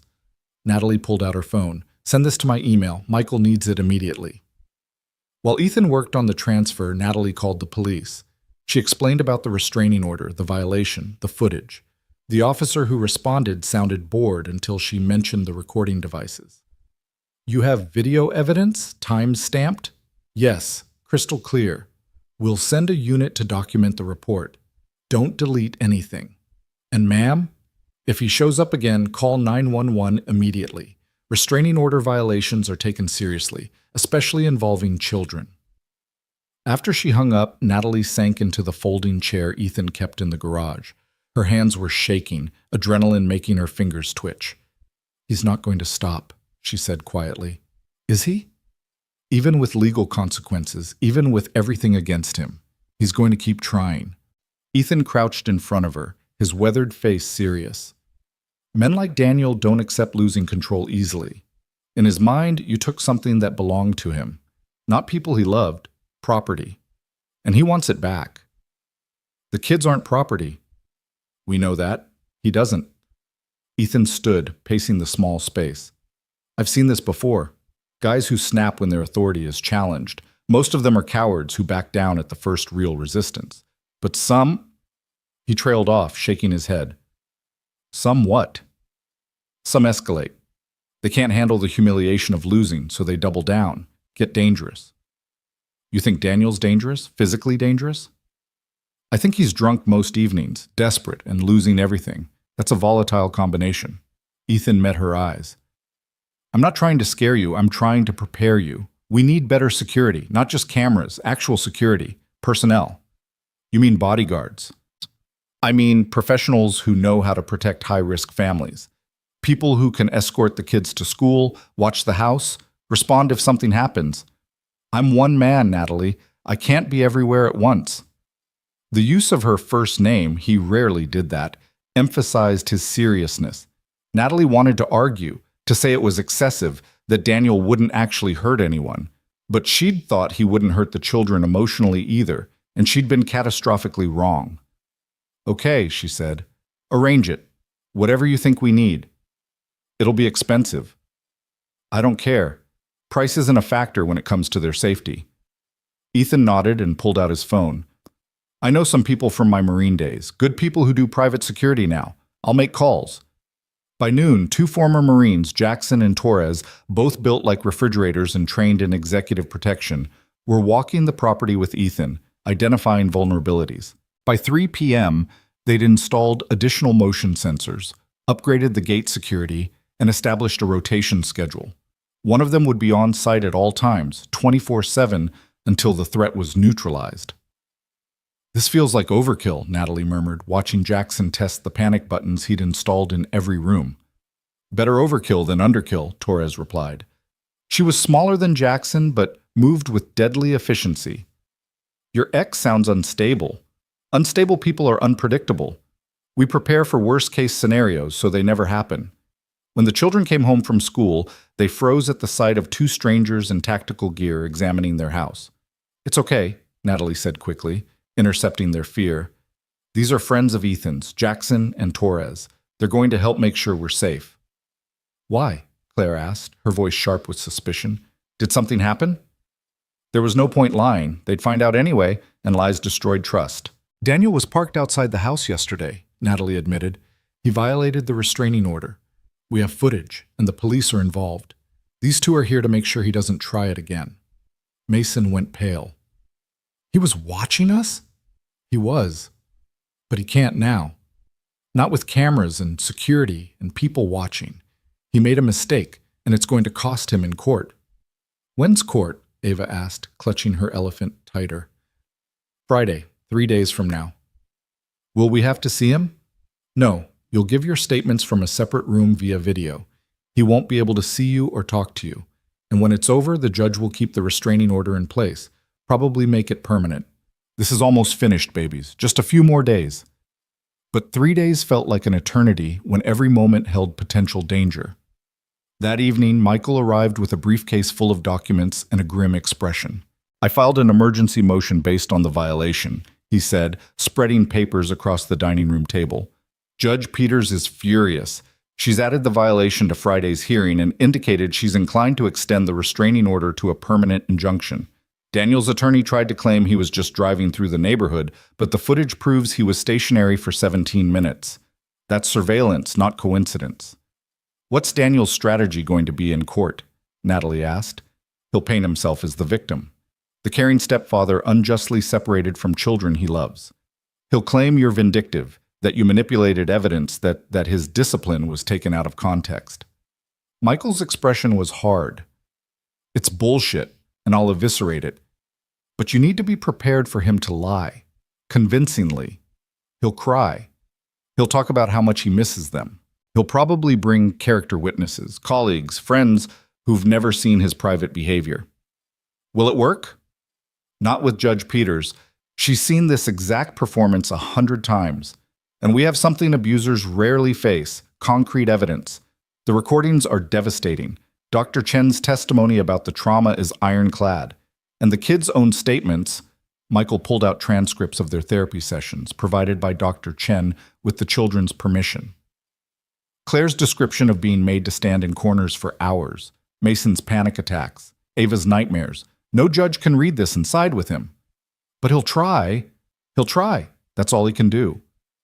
After Michael left, Natalie found Ethan on the back patio again, his thinking spot, apparently. He stood at the railing, looking out at the pool lights reflecting off dark water. "You okay?" she asked, joining him. "Thinking about Friday, about what happens if Daniel gets desperate." "You think he'd do something at the courthouse?" "I think cornered animals bite." Ethan turned to face her. "I've arranged for Jackson and Torres to escort you and the kids. Separate cars, different routes. We're not taking chances. This is insane. 3 weeks ago, I was a CEO worried about stock prices. Now I have armed bodyguards and fear for my children's physical safety. This is the reality of leaving an abuser. They don't go quietly, they fight." Natalie laughed bitterly. "You know what the worst part is? I chose this. I brought him into our lives. I married him thinking he'd be good for us. And instead, I handed him ammunition to destroy my children's sense of security. How do I forgive myself for that? The same way your kids are learning to forgive themselves for not being perfect victims. With time. With therapy.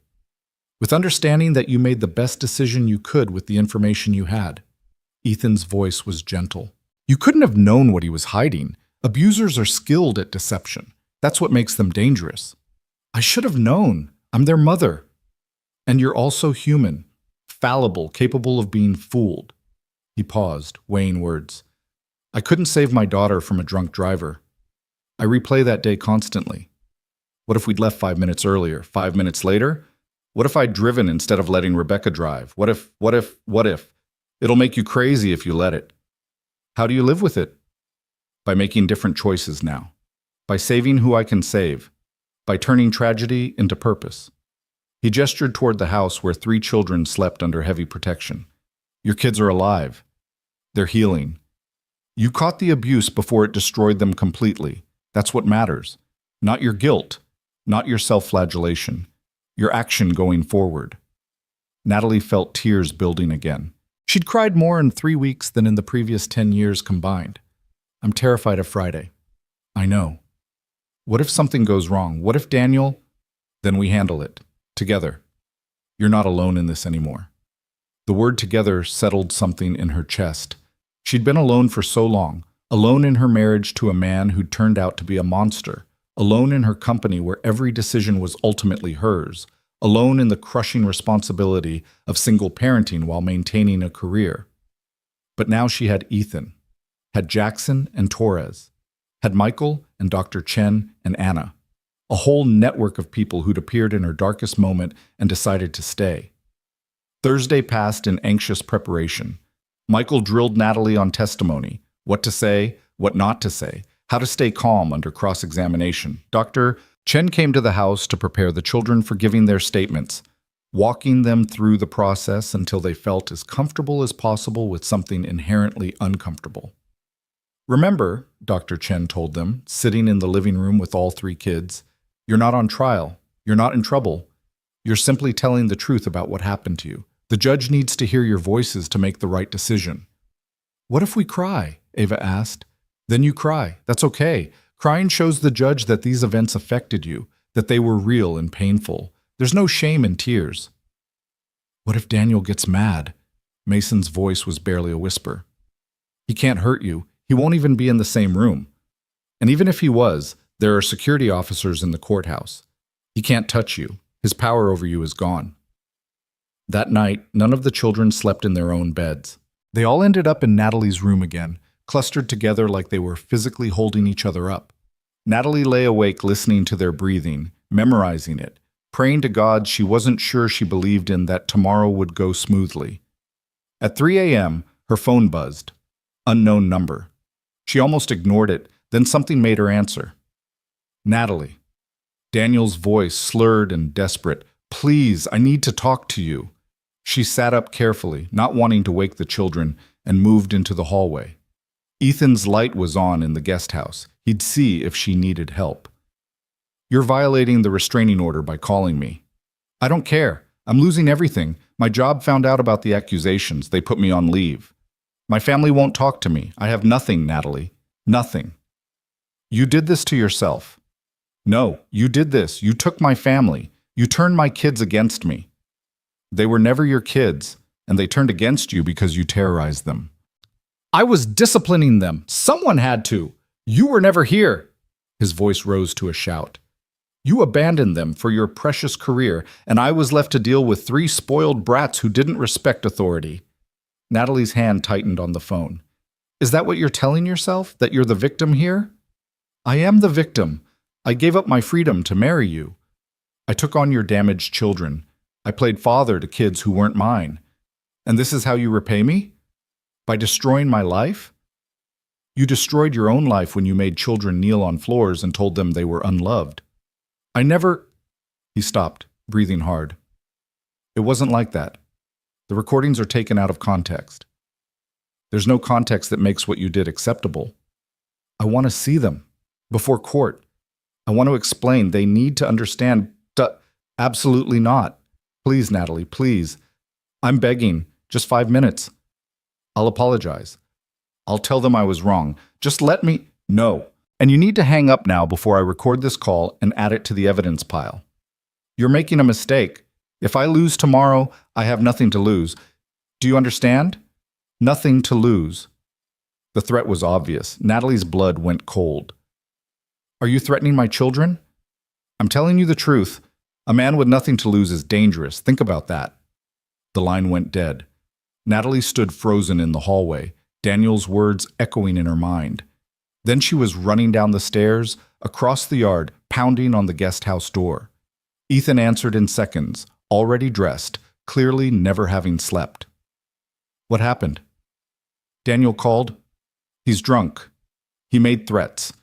Said a man with nothing to lose is dangerous. Her words tumbled over each other. We need more security. We need... Jackson? Ethan called into the darkness. The security guard materialized from somewhere near the front gate. Protocol red. Possible threat. Lock it down. Within minutes, the property was on full alert.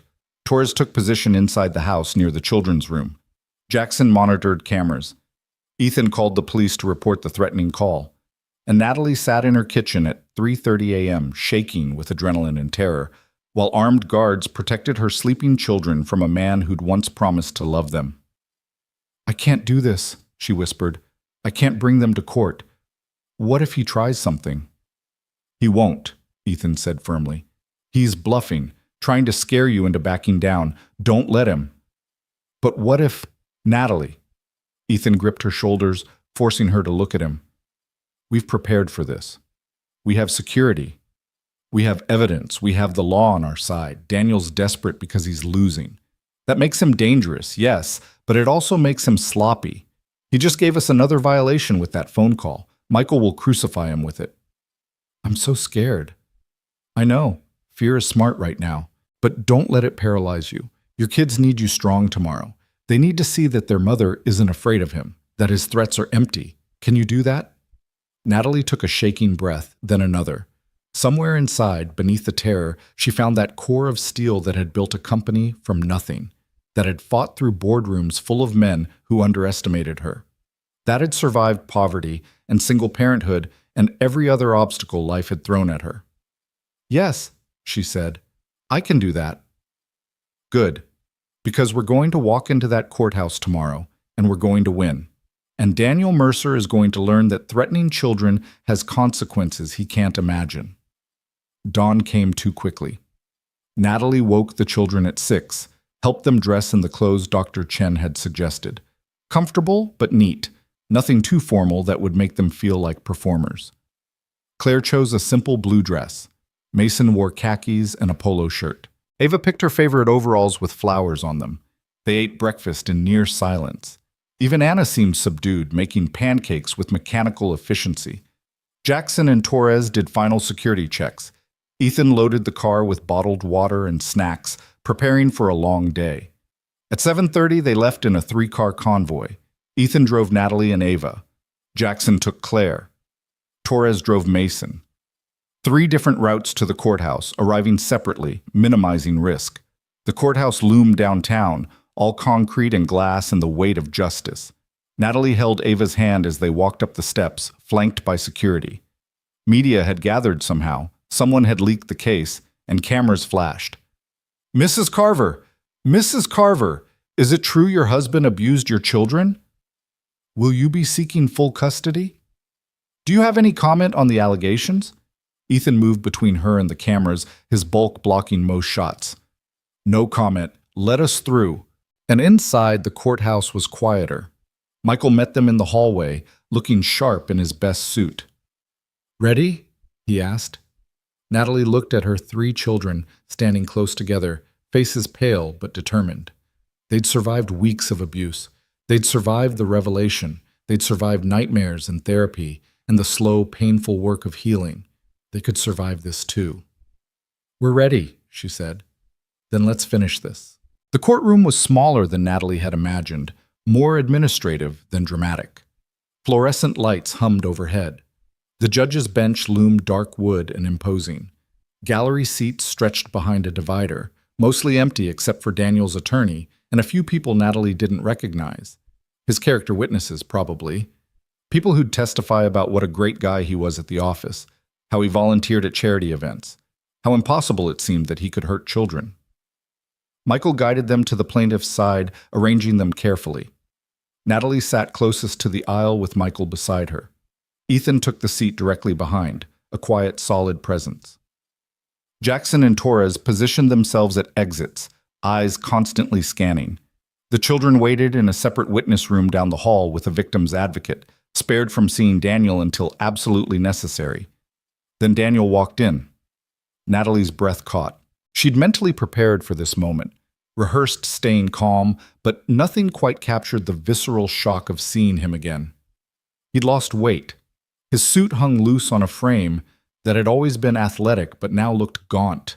His face was clean-shaven, hair perfectly styled, eyes clear. He looked like the man she'd married, handsome, successful, completely unthreatening. The performance had already begun.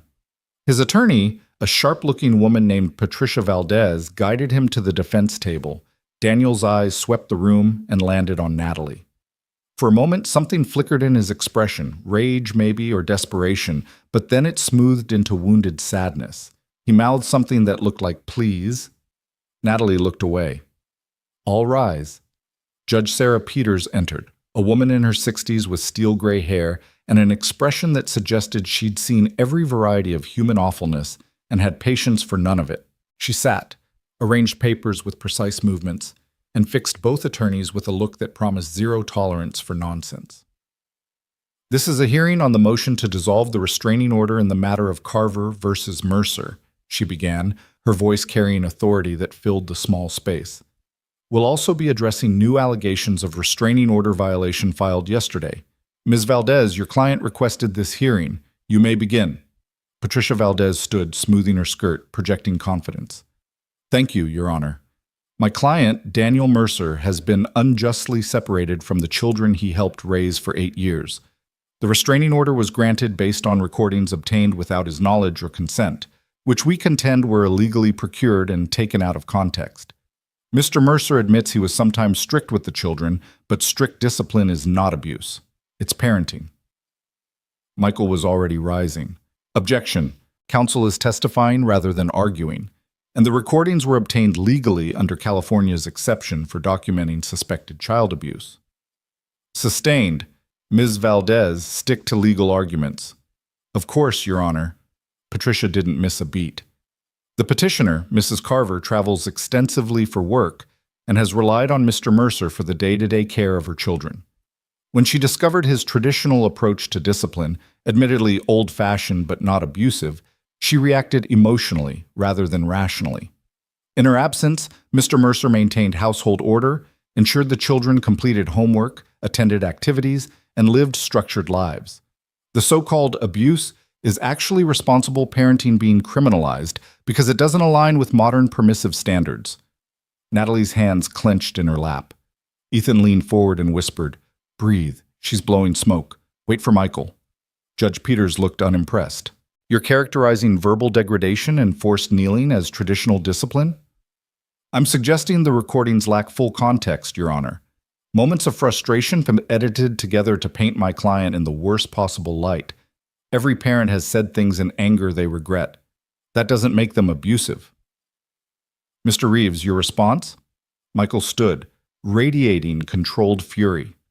Your Honor, the defense's characterization requires us to ignore hours of recorded evidence, testimony from a child psychologist documenting severe trauma, and 3 children's consistent accounts of systematic emotional abuse. This isn't a parent having a bad day. This is months of deliberate cruelty. We're prepared to present evidence that will make the abuse undeniable. Then present it. I want to hear from the children first. Are they prepared to give statements? They are, Your Honor. We've arranged video testimony from the witness room to minimize trauma. Proceed. The bailiff wheeled in a large monitor. After a moment of technical adjustment, the screen flickered to life, showing the witness room. Claire sat in a chair that looked too big for her, the victim's advocate beside her. She wore her blue dress, and her hands were folded in her lap, knuckles white from pressure. Even through video feed, Natalie could see her daughter trembling. Judge Peters' expression softened slightly. Hello, Claire. I'm Judge Peters. You're not in any trouble, and you don't have to be nervous. I just need to ask you some questions about your home life. Can you do that for me? Claire's voice came through tinny but clear. Yes, ma'am. Tell me about Daniel Mercer. How did he treat you when your mother was away? Claire took a shaking breath. He was nice when Mom was home. He'd smile and ask about school and act like he cared. But when she left, he changed. He got mean. Can you give me examples of mean behavior? He made us kneel on the hardwood floor for hours sometimes. If we talked back or got bad grades or just annoyed him, my knees would hurt so bad I couldn't sleep after. Mason's knees bled once. Patricia Valdez started to rise, but Judge Peters waved her down. "You'll get your cross-examination. Let her finish." Claire continued, words coming faster now, like a dam breaking. "He called us burdens. He said our real dad didn't want us, that Mom only married him because she needed someone to babysit us. He said we were disappointments, that we ruined his life. He said Mom was too important for our problems, and if we complained, we'd lose her too." Did you believe him? Yes. Mom was gone a lot. I thought maybe he was right. Maybe we were too much trouble. Tears started down Claire's face. I tried so hard to be perfect, to not need anything, to not make mistakes, but it was never enough. He always found something wrong, and when I broke my violin string by accident, he made me stand in a corner for hours. I had to pee so bad, but I was too scared to move. I'm 12 years old and I almost had an accident like a little kid because I was terrified of him. Natalie felt tears burning her own eyes. Ethan's hand found her shoulder, squeezing gently. "Did you tell your mother about this treatment?" Judge Peters asked. "No, he said she was stressed, that complaining would make her life harder, that good children don't burden their parents with problems. He said if I told, Mom might send me to boarding school to get rid of me. I didn't want to leave my brother and sister alone with him." "You were trying to protect them." "I'm the oldest. It's my job to protect them. But I couldn't. I wasn't strong enough." Claire's voice broke completely. I'm sorry I let them get hurt too." Judge Peters' expression had gone from stern to compassionate. "Claire, none of this was your responsibility. You're a child. The adults failed you, not the other way around. Thank you for your bravery in speaking today. Ms. Valdez, do you have questions for this witness?" Patricia stood, her expression calculating. "Claire, you said Mr. Mercer was nice when your mother was home. Is it possible he was actually consistently kind and you're misremembering because you're upset about the divorce?" "No. Children sometimes have difficulty distinguishing between strict parenting and abuse. Is it possible? I know the difference between strict and mean," Claire said, her voice gaining strength. "Strict is enforcing bedtime. Mean is calling me worthless. Strict is grounding me for bad behavior. Mean is making me kneel until my legs go numb and telling me I'm the reason Mom is never home." "Your Honor," Patricia tried, "the witness is clearly emotional and—" "The witness is clearly truthful," Judge Peters snapped. "I've heard enough. Next child." Mason appeared on screen next, his glasses slightly crooked, his expression terrified. He looked even smaller through the camera, a little boy trying to be brave. The questioning followed similar patterns. Mason described the kneeling, the verbal abuse, the way Daniel grabbed his neck. His voice shook when he recounted being told he'd never be a real man because he cried too much. "He said men don't cry," Mason told the judge, "that I was weak, that Mom married him because I needed a father figure to teach me to be strong, but he didn't teach me anything except how to be scared." "Are you scared now?" Judge Peters asked gently. "Yes. I'm scared he'll come back. I'm scared Mom will have to go to work and we'll be alone with him again. I'm scared all the time now. I have nightmares where he's chasing me and I can't run fast enough. I wake up crying and I'm so ashamed because that proves he's right. I am weak." "Mason, crying doesn't make you weak. Surviving what you survived makes you incredibly strong." "That's what Mom says. And Ethan. But I don't feel strong. I feel broken." Patricia's cross-examination was brief and unsuccessful. Mason's genuine terror shone through every word, making any attempt to discredit him look cruel. Then Ava appeared on screen, clutching her stuffed elephant, looking impossibly tiny and vulnerable. Judge Peters' expression softened further. "Hi, Ava. That's a nice elephant. What's its name?" "Mr. Trunk." Ava's voice was barely audible. "Mr. Trunk is a good name. Ava, can you tell me about Daniel? How did he make you feel?" "Scared and sad. He said Mommy doesn't love me.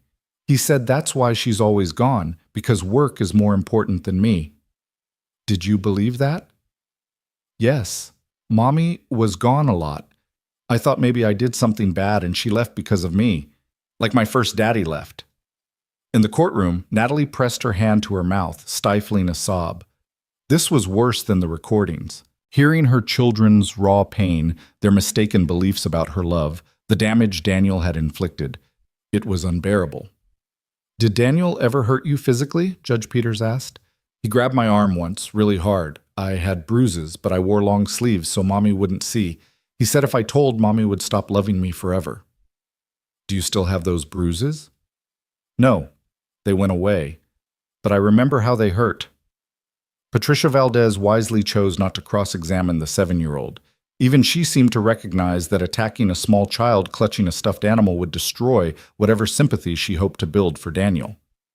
After the children's testimony, Dr. Chen appeared in person, taking the witness stand with professional composure.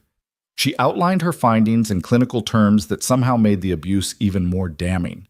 All 3 children present with trauma symptoms consistent with sustained emotional abuse, she testified. Claire exhibits perfectionism, anxiety, and parentification, feeling responsible for her siblings' welfare in ways inappropriate for her age. Mason shows clear PTSD markers including nightmares, hypervigilance, and panic attacks. Ava displays attachment trauma and regressive behaviors. These symptoms emerge directly from the systematic degradation they experienced. In your professional opinion, Michael asked, would contact with Daniel Mercer be harmful to these children? Absolutely. They're in early stages of healing. Forcing them into contact with their abuser would re-traumatize them and potentially undo months of therapeutic progress. They need safety and stability, not exposure to the person who caused their trauma. Patricia's cross-examination focused on therapy methodology and whether Dr. Chen might be biased toward believing the children. Dr. Chen handled it with practiced ease. I don't simply believe children, she said calmly. I assess patterns. These children's accounts are consistent with each other and with the documented evidence.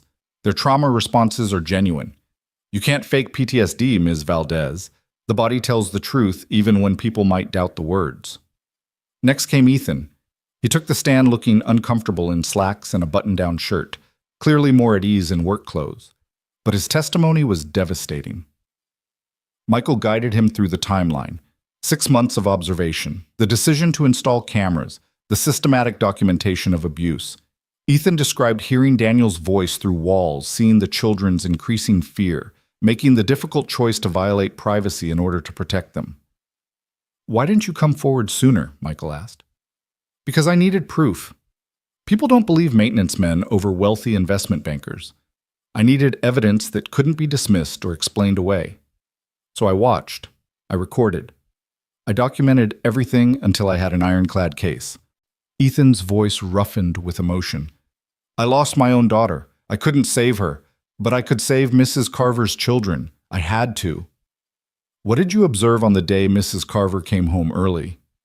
I heard screaming through the window. I checked the cameras and saw all 3 kids kneeling on the floor while Daniel paced around them with whiskey, telling them they were worthless. Claire was crying. Mason was shaking. Ava looked terrified. When Mrs. Carver's car pulled up, I knew I had to stop her from walking in blind. She needed to see what was really happening. And her reaction? She believed me immediately, watched the live feed, saw her children suffering, and she acted without hesitation. That's the mark of a good parent, immediate action to protect children, no matter the personal cost. Patricia's cross-examination tried to paint Ethan as an obsessed stalker who'd manufactured evidence, but the recordings spoke for themselves, and Ethan's military background, his tragic history, his consistent behavior, it all pointed to a man motivated by protection rather than malice. Then Michael played the recordings. The courtroom fell silent as Daniel's voice filled the space, distorted slightly by speakers, but unmistakably him. Your burdens. Your real father didn't want you. The sound of children crying. Your mother hired me to play daddy so she wouldn't have to. More sobbing. You're pathetic. All 3 of you. Judge Peters listened with an expression that grew progressively colder. When the audio ended, she sat back and fixed Daniel with a look that could freeze lava. Mr. Mercer, I've been a family court judge for 23 years. I've heard every excuse, every justification, every rationalization for mistreating children.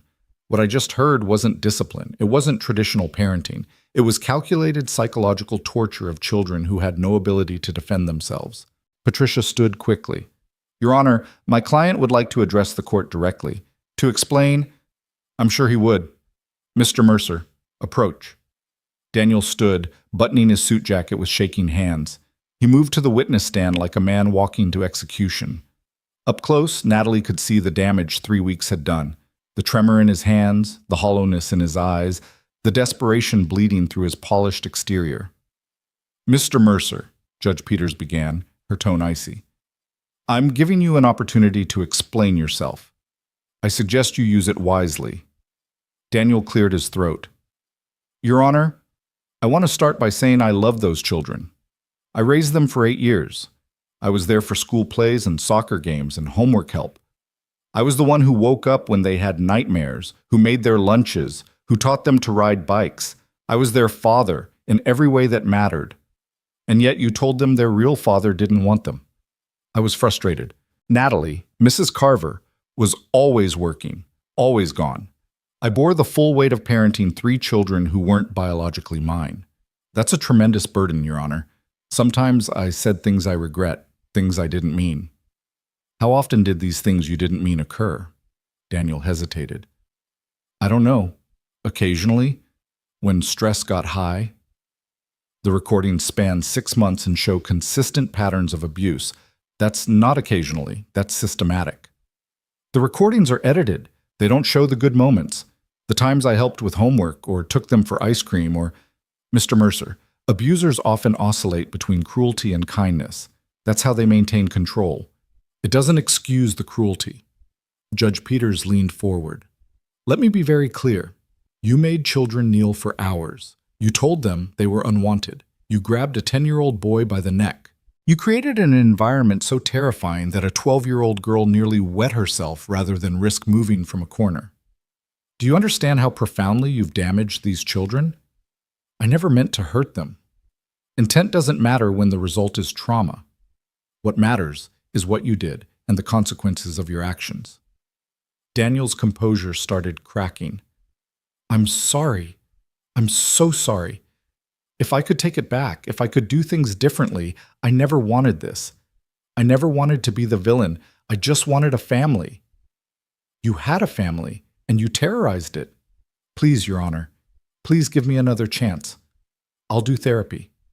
I'll take parenting classes. I'll never raise my voice again.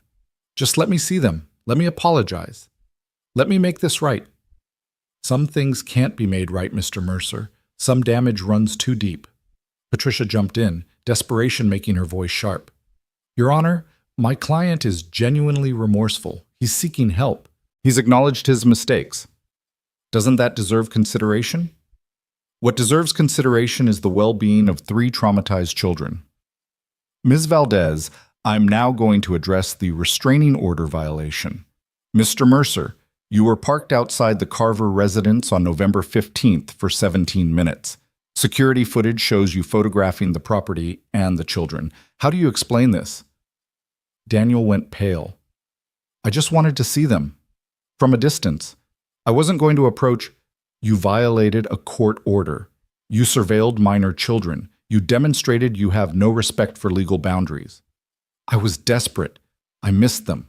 I needed to see they were okay. They're okay because you're not in their lives. Judge Peters' voice could have cut glass. Mr. Mercer, you then called Mrs. Carver at 3 a.m. yesterday morning and made threats.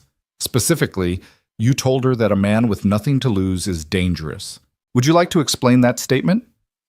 The blood drained from Daniel's face completely. I didn't mean… I was drunk. I wasn't thinking clearly. I would never actually hurt them. Threatening harm to children is a criminal offense. The only reason you're not being arrested right now is because I'm giving you one final opportunity to demonstrate you understand the gravity of your situation. Do you understand? Yes, Your Honor. Do you understand that if you violate the restraining order again, if you contact Mrs. Carver or her children in any way, if you come within 500 yards of them, you will be immediately arrested and charged?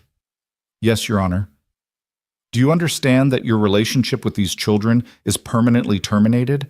That you have no parental rights, no custody, no visitation? That you are, in the eyes of the law, a stranger who harmed them? Daniel's eyes filled with tears. Whether genuine or performative, Natalie couldn't tell. I understand. Judge Peters shuffled papers, her expression carved from granite. Then here's my ruling.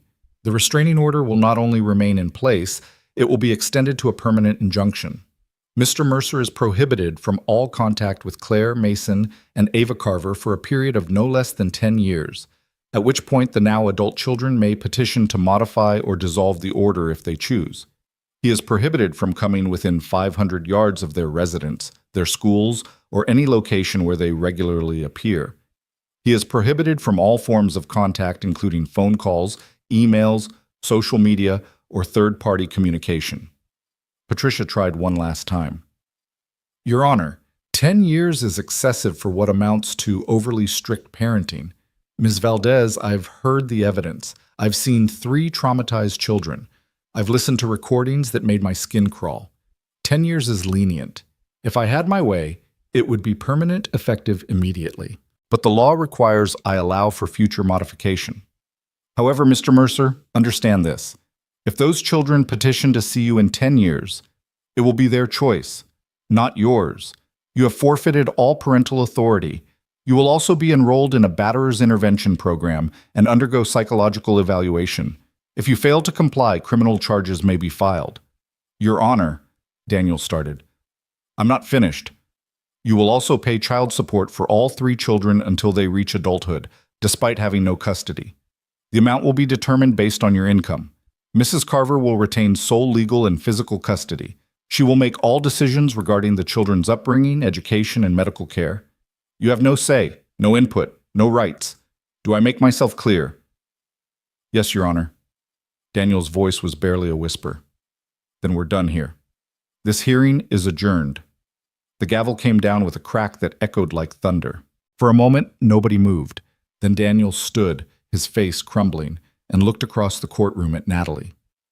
I'm sorry, he said, his voice breaking. I'm so sorry.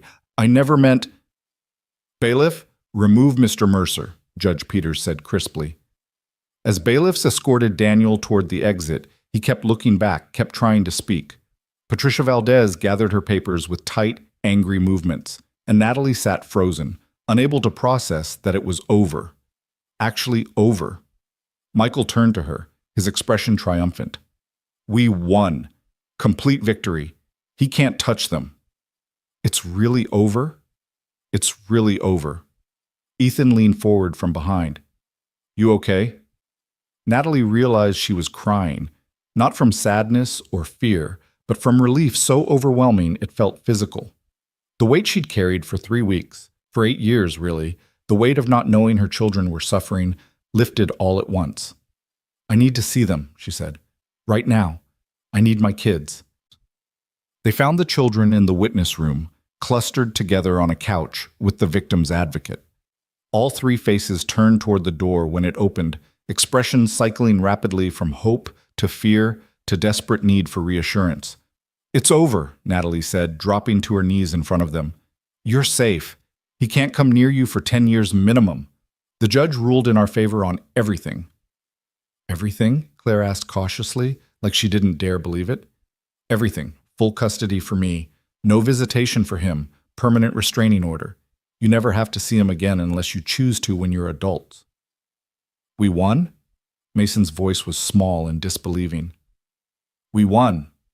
Then all 3 children were in her arms, crying and laughing simultaneously. The victim's advocate quietly excused herself, giving them privacy. Ethan stood in the doorway, his own eyes wet, keeping watch one final time. Is it really over? Ava asked against Natalie's shoulder. He's really gone? He's really gone, baby. He can't hurt you anymore. Any of you. What if he comes back anyway? Claire's old fear, the hypervigilance that would take time to fade.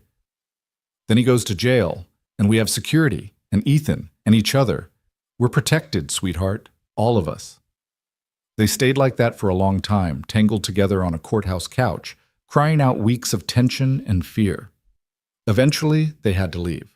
Other cases needed the room, and Judge Peters had requested to see them briefly in her chambers. The judge's private office was surprisingly warm, filled with family photos and children's artwork.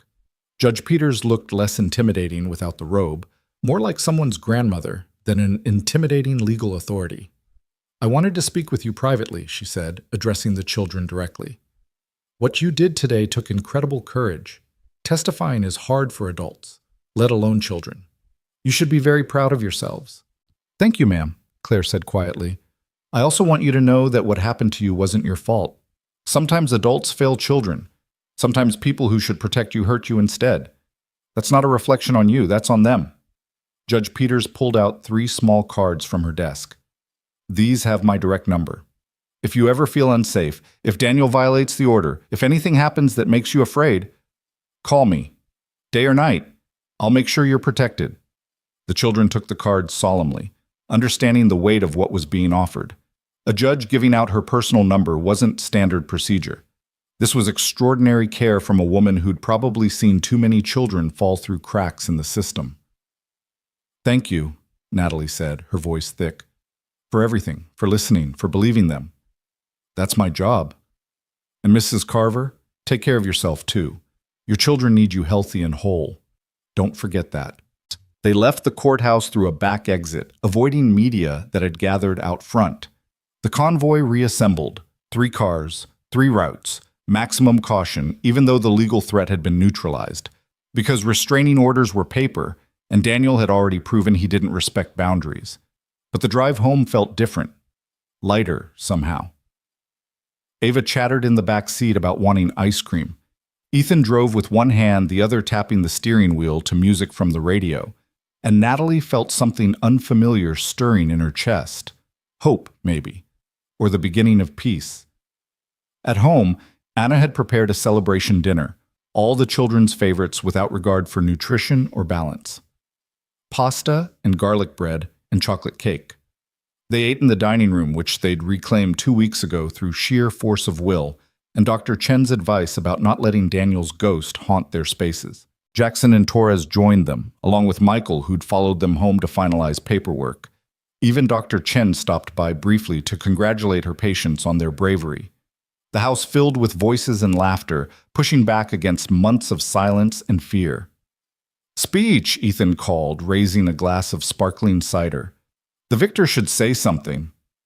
Natalie stood, looking around at the unlikely family assembled in her dining room. A housekeeper who'd become surrogate grandmother. A lawyer who'd fought like their lives depended on it. A therapist who'd guided them through darkness. 2 security guards who'd stood watch without complaint. And Ethan, who'd sacrificed privacy and comfort and safety to protect children who weren't his. "I don't have words adequate for what you've all done," Natalie began. 3 weeks ago, my world fell apart. I discovered my children had been suffering in silence while I was blind to it. I've never felt more like a failure as a mother. Mom, Claire started, but Natalie held up a hand. "Let me finish. I failed to see what was happening, but all of you helped me fix it. You stood with us when you didn't have to. You believed my children when society often doesn't believe children. You fought for them, protected them, helped them heal. I can never repay those debts.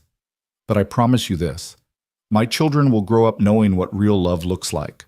What real protection means. They'll know that good people exist and that when bad things happen, communities form to fight back. That's the gift you've given us. Not just safety, but hope." "To hope," Michael said, raising his glass higher. "To hope," everyone echoed. They drank sparkling cider and ate too much cake and stayed up too late because nobody wanted the day to end. Nobody wanted to break the spell of victory and relief. Eventually, though, exhaustion claimed the children. Claire fell asleep on the couch. Mason dozed at the table. Ava curled in Natalie's lap, breathing deeply. "Let's get them to bed," Ethan said softly. Together, they carried 3 sleeping children upstairs. Each one went to their own room tonight. Another small victory, Another reclamation of personal space. Natalie tucked Ava in, kissing her forehead and leaving the nightlight on. Then Claire, who murmured, "Love you, Mom," without fully waking. Finally Mason, who clutched his pillow and turned toward the wall, seeking the comfort of solid barrier. Downstairs, the house slowly emptied. Michael left with promises to file final paperwork. Jackson and Torres did a final sweep and headed to the guest house where they'd set up temporary quarters. Dr. Chen departed with reminders about next week's sessions. Anna cleaned the kitchen, humming softly. Finally, it was just Natalie and Ethan on the back patio again, their familiar spot. The pool glowed in the darkness. Stars wheeled overhead. The night was cool and clear. "We did it," Natalie said wonderingly. "We actually did it. You did it. I just helped. You did more than help. You saved them." Ethan was quiet for a moment, staring at the water. "When Emily died, I thought my purpose died with her. I couldn't see a future where I mattered to anyone, where I did good in the world. And then I heard your kids crying through a wall, and something woke up in me. Anger at first, but then purpose. I could help them. I could document the abuse, protect them, make sure someone knew. It gave me a reason to keep breathing. I'm glad you did. Keep breathing, I mean. We needed you. I needed you too. All of you. This weird little family we've built, it's healing me as much as hopefully I've helped heal them." Natalie looked at this man who'd appeared in her darkest hour. Maintenance supervisor turned guardian angel, broken widower turned protector. He'd asked for nothing and given everything. "Stay," she said impulsively. "Not just in the guest house. Stay with us. Be part of this family officially. The kids love you. They trust you. And She stopped, unsure how to finish that sentence. Ethan turned to look at her, his expression unreadable in the dim light. "You what?" "I trust you too. I care about you. You've become essential to us in ways I didn't expect. I don't want you to leave when things stabilize. I want you here." "As what? Your employee, your friend?" "As family, whatever that means. We'll figure it out as we go." Ethan smiled, the first real smile she'd seen from him in weeks. "Family, I like that. I haven't had family in a long time." "Then it's settled. You're stuck with us." Could be worse places to be stuck. They sat in comfortable silence, two people who'd survived trauma and emerged on the other side somehow intact. Not undamaged, they all carried scars now, visible and invisible, but intact. Together. Building something new from the rubble of what had been destroyed. Inside the house, a child cried out briefly, then settled. Normal nightmare, not crisis. Natalie started to rise, but Ethan gestured for her to stay. "I'll check. You've had a long day." He disappeared inside, and Natalie heard his footsteps on the stairs. Heard his gentle voice murmuring reassurance. Heard the child, Mason probably, settle back into sleep. When Ethan returned, he had a small smile. "Bad dream, but he went right back to sleep when I told him everyone was safe." "He believes you. They all believe you. That's a responsibility I don't take lightly. I know, that's why they're right to believe you." The night deepened around them. Tomorrow would bring challenges. Healing wasn't linear. Trauma didn't disappear overnight, and building new normal would take time. But tonight, they were safe. The threat was neutralized. The children slept peacefully, and two broken people sat on a patio, keeping watch together, finding purpose in protection and healing in unexpected family. "Thank you," Natalie said again, knowing the words were inadequate but needing to say them anyway. "Thank you for trusting me," Ethan replied, "for believing me that first day, for acting immediately, for being the mother they needed." "I'm still figuring out how to be that mother. We're all still figuring it out. That's okay. We'll figure it out together." Together. That word again. It had become Natalie's favorite word. Together they'd survived. Together they'd fought. Together they'd won. And together they'd heal. 6 months passed like water over stones, slowly wearing down sharp edges, smoothing rough places, reshaping everything it touched. Winter gave way to spring, and the jacaranda trees lining the Palisades streets exploded in purple blooms that carpeted the sidewalks. The world kept turning despite trauma, indifferent to human pain, but offering small beauties as compensation. Natalie stood in the kitchen on a Saturday morning in May, watching Ethan teach Mason how to make pancakes from scratch. Her son wore an apron 3 sizes too big, flour dusting his glasses as he carefully measured ingredients. Ethan stood beside him, patient and encouraging, pointing out when the batter needed more milk, or explaining why you couldn't overmix, or the pancakes would turn rubbery. "Like this?" Mason asked, folding ingredients together with exaggerated gentleness. "Perfect. You're a natural." "Really? You're not just saying that." "I don't just say things. If you mess up, I'll tell you. But you're doing it right." Mason beamed, and Natalie felt that familiar tightness in her chest, the one that appeared whenever she witnessed her children experiencing normal, healthy adult attention. 6 months ago, Mason had flinched at raised voices and apologized compulsively for minor mistakes. Now he laughed when he spilled milk and asked questions without fear. The change was remarkable and heartbreaking simultaneously, proof of both resilience and how much damage had been done. Claire wandered downstairs in pajamas, her hair loose around her shoulders instead of pulled back in that severe ponytail she'd worn for months. Small changes like that, loose hair, casual clothes, the willingness to be imperfect, marked her healing more clearly than any therapy report. "Morning," she mumbled, heading straight for the coffee pot. "You're 12, Natalie said automatically. "No coffee." "It's mostly milk," Claire argued, but she was smiling. They'd had this argument 17 times in the past month. It had become routine, comfortable, normal family bickering that hurt nobody. "Hot chocolate is in the kettle." Claire switched course without complaint, pouring cocoa instead. She settled at the kitchen island, watching Mason cook. "He's actually doing it right. I'm impressed." "Ethan's a good teacher." "Yeah, he is." Claire's voice went soft, contemplative. "Mom, can I ask you something?" "Always." "Are you and Ethan, is he going to stay? Like permanently?" Natalie set down her coffee mug carefully, buying time to formulate an answer. The truth was complicated. Ethan lived in the guest house, maintained professional boundaries, never presumed on their family dynamic. But he was also present for every dinner, every homework session, every movie night. He fixed broken things and taught life skills, and listened to childish concerns with complete attention. He existed in their lives like a foundation, essential but often invisible, holding everything up without demanding recognition. "He's family," Natalie said carefully. "However that looks, whatever that means, he's part of us now. He's not going anywhere unless he chooses to." "But do you want him to stay? Like, want? Claire, what are you really asking?" Her daughter fiddled with her mug, not meeting Natalie's eyes. "I see how you look at him sometimes, and how he looks at you. When you're not paying attention, it's different than before, different than with Daniel.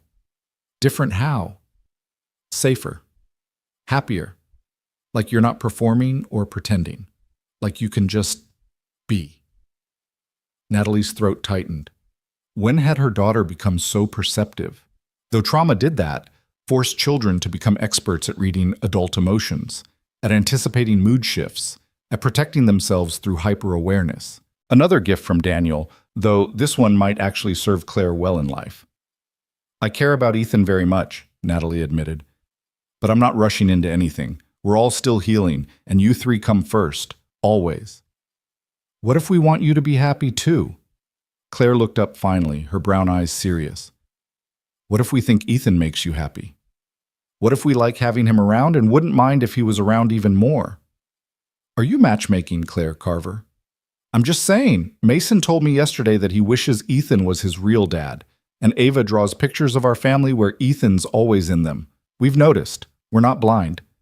Before Natalie could respond, Ava burst into the kitchen like a small blonde tornado, still in her Princess Elsa nightgown, clutching a piece of paper. "Look what I made! It's all of us at the beach!" She thrust the drawing at Natalie, crayon rendering of 5 stick figures on a sandy beach, waves behind them, sun overhead. Natalie, Claire, Mason, and Ava were easy to identify. The 5th figure, taller and broader, stood slightly apart but clearly part of the group. Ethan, rendered in blue crayon, smiling his rare smile. This is beautiful, baby. Can I keep it? It's for the fridge. Anna says the fridge is for important art. Then important art it is. As Ava skipped away to show the drawing to Mason and Ethan, Claire raised her eyebrows significantly. See? We've all noticed. Noticed what? Ethan asked, appearing with a plate of perfectly golden pancakes. Nothing, Claire and Natalie said simultaneously, then laughed. Breakfast became the chaotic, joyful mess that typified their mornings now. Mason's pancakes were slightly lumpy but edible. Ava demanded hers be cut into stars, which Ethan accomplished with cookie cutters and infinite patience. Claire actually ate 2 full pancakes instead of picking at her food, another victory marked and celebrated silently by Natalie and Doctor. Chen, who'd noted that Claire's relationship with food had suffered during Daniel's abuse. After breakfast, the children scattered to various activities. Claire had violin practice. She'd returned to music 3 months ago after a long break, playing now because she wanted to rather than from obligation. Mason was building an elaborate Lego city that had taken over the dining room.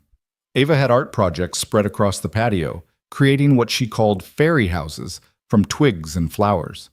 Natalie and Ethan ended up in the garden, ostensibly to discuss repairing the irrigation system, but really just existing in shared space. They'd fallen into this pattern, finding reasons to be near each other without naming what was happening between them. 6 months of proximity had built something neither seemed ready to define. Claire asked me this morning if you're staying, Natalie said, pulling weeds from around the rose bushes. Permanently.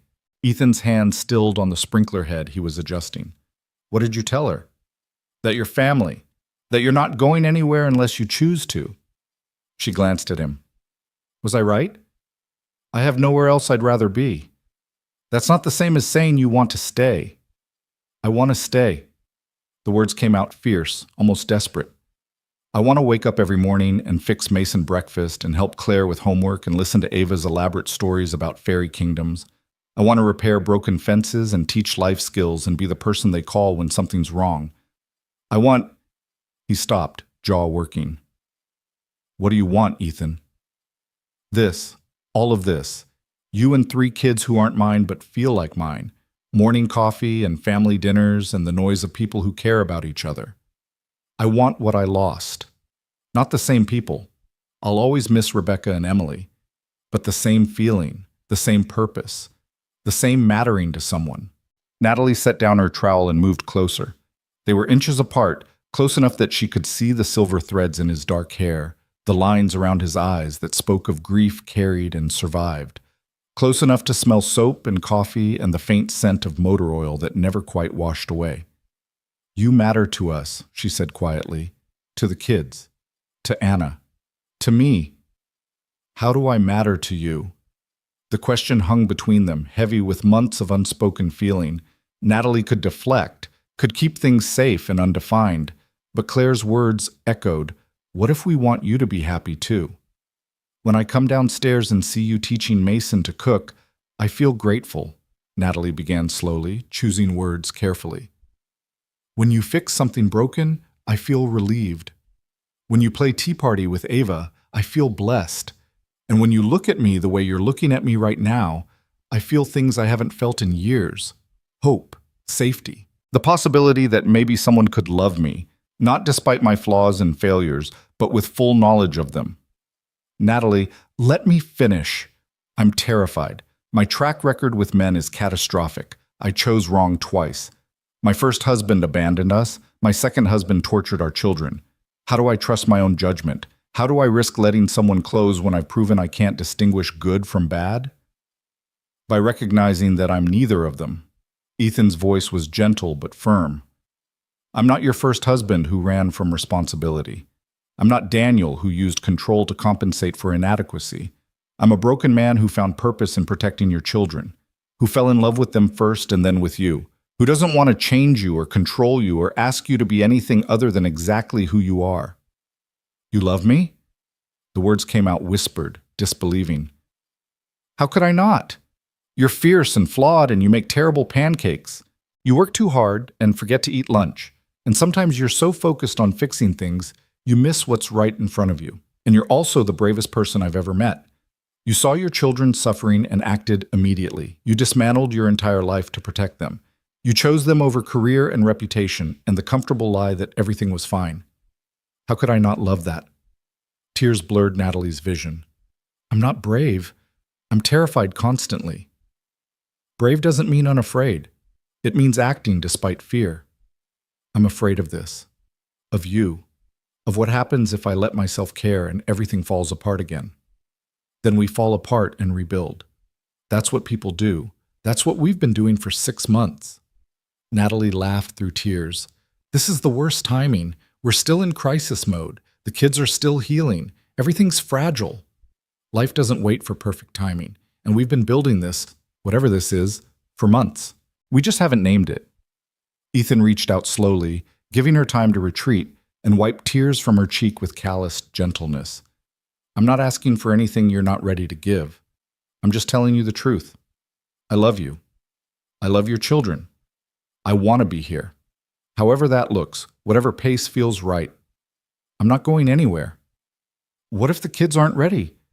What if it confuses them or makes them feel, Mom? Claire's voice came from behind them. Natalie spun to find all 3 children standing in the garden doorway. Claire looked knowing. Mason seemed hopeful. Ava was practically vibrating with excitement. How long have you been there? Natalie asked, mortified. Long enough, Claire said. And just so you know, we're ready. We talked about it, all 3 of us. We want Ethan to stay. Like, really stay. Not just in the guest house, as part of the family, if that's what you both want. Mason stepped forward, looking shy but determined. Ethan's nice to us. He doesn't get mad when we make mistakes. He teaches us stuff and listens when we talk. He makes you smile, Mom. We want him to stay. And he gives the best hugs, Ava added seriously. That's very important in a family. Ethan had gone still, his expression cycling through shock and hope and overwhelming emotion. He looked at the 3 children he'd saved, who were now saving him right back, and his eyes went bright with tears. You guys talked about this? He managed. Obviously, Claire said. We're not stupid. We see what's happening, and we approve. Unanimously. Unanimously means we all agree, Ava explained helpfully. We learned it in school. Natalie looked between her children and Ethan, this man who'd appeared in her darkest hour and stayed through every painful moment after. This man who asked for nothing and gave everything. This man who loved them all, not perfectly, but genuinely. I guess we're doing this, she said, feeling terrified and exhilarated simultaneously. Guess so, Ethan replied, his smile breaking like dawn. So you're together now? Mason asked. Like, officially? We're figuring it out, Natalie said. Slowly, with lots of talking and therapy and making sure everyone's comfortable. Can Ethan move into the main house? Ava asked. The guest house is too far away. That's a conversation for adults to have, Natalie said quickly, feeling heat rise in her cheeks. But eventually? Claire pressed. Because it would make sense. He's here every day anyway, and the guest house is kind of small. We'll see. No rushing. We're all still healing. But we're healing together, Mason said. That's what Dr. Chen says. Healing happens in community. When did you get so wise? I've always been wise. You just didn't notice because I'm short. They all laughed, the sound carrying across the garden and into the house where Anna was probably listening and smiling.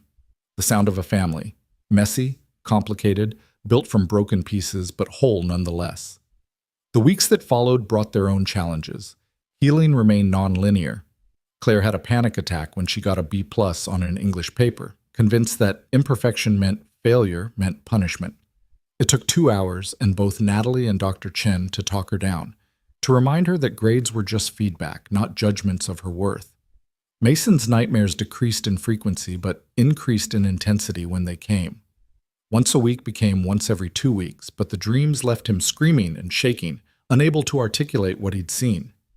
Ethan started staying in Mason's room on bad nights, sleeping in the chair beside his bed, providing silent protection that helped more than any words. Ava regressed occasionally, reverting to behaviors from months earlier, refusing to let Natalie out of sight, needing constant reassurance, waking multiple times each night. Dr. Chen called it normal, expected, part of trauma's unpredictable tide. Forward progress, backward slide, forward again. The trajectory was positive, even when individual days felt like defeat. But there were victories, too.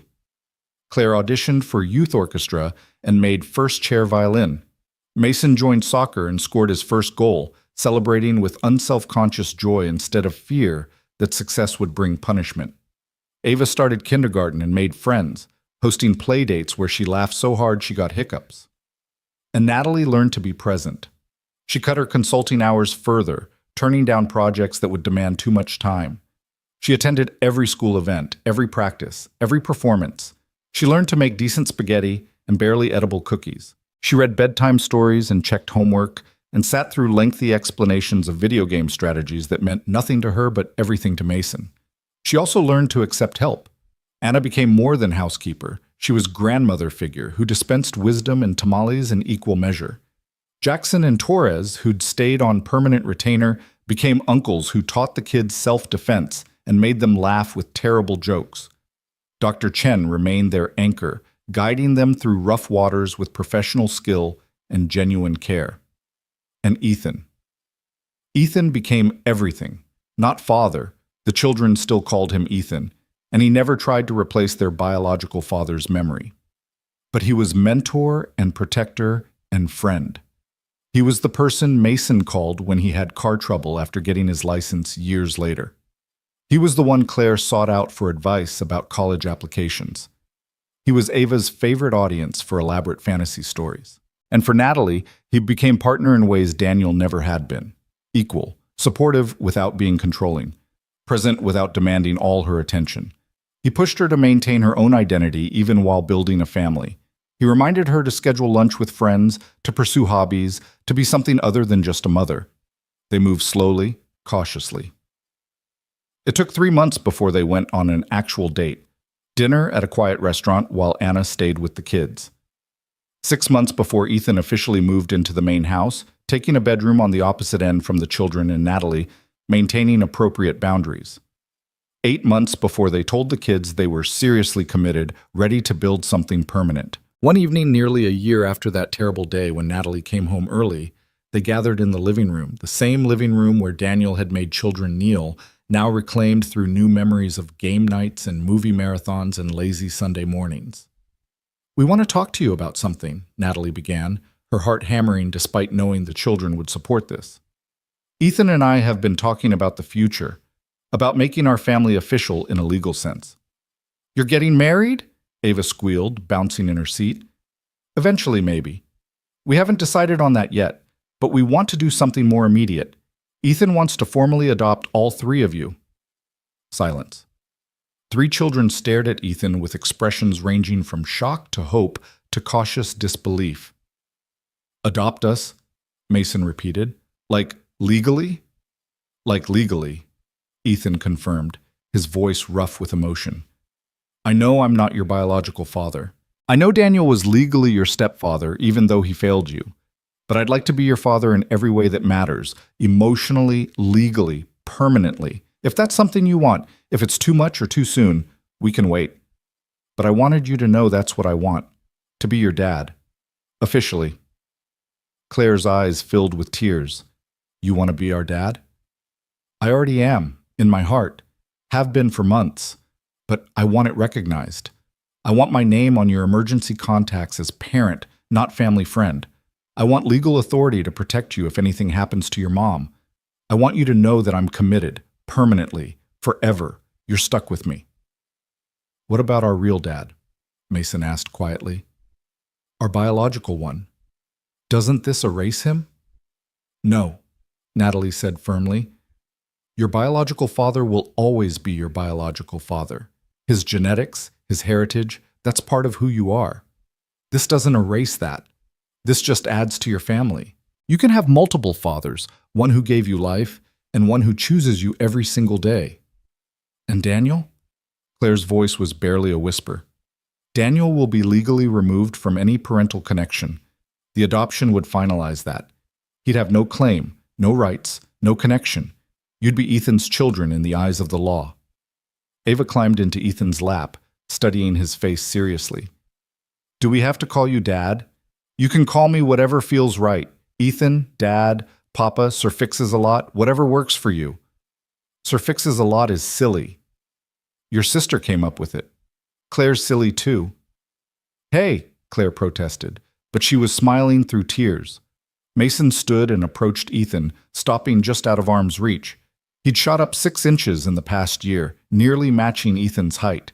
Soon he'd be taller, but in that moment he looked young and vulnerable and desperately hopeful. Would you really want us? Mason asked. Even knowing we're damaged? Even knowing we have nightmares and therapy appointments and problems? Ethan shifted Ava gently aside and stood to face Mason directly. You're not damaged. You're survivors. And yes, I want you. I've wanted you since the day I first heard you crying and decided to do something about it. You're brave and smart and kind despite everything you've survived. You're everything I'd want in a son. Really? Really? Mason launched himself forward, wrapping Ethan in a fierce hug. Ethan caught him, held him, pressed his face to Mason's hair and cried openly.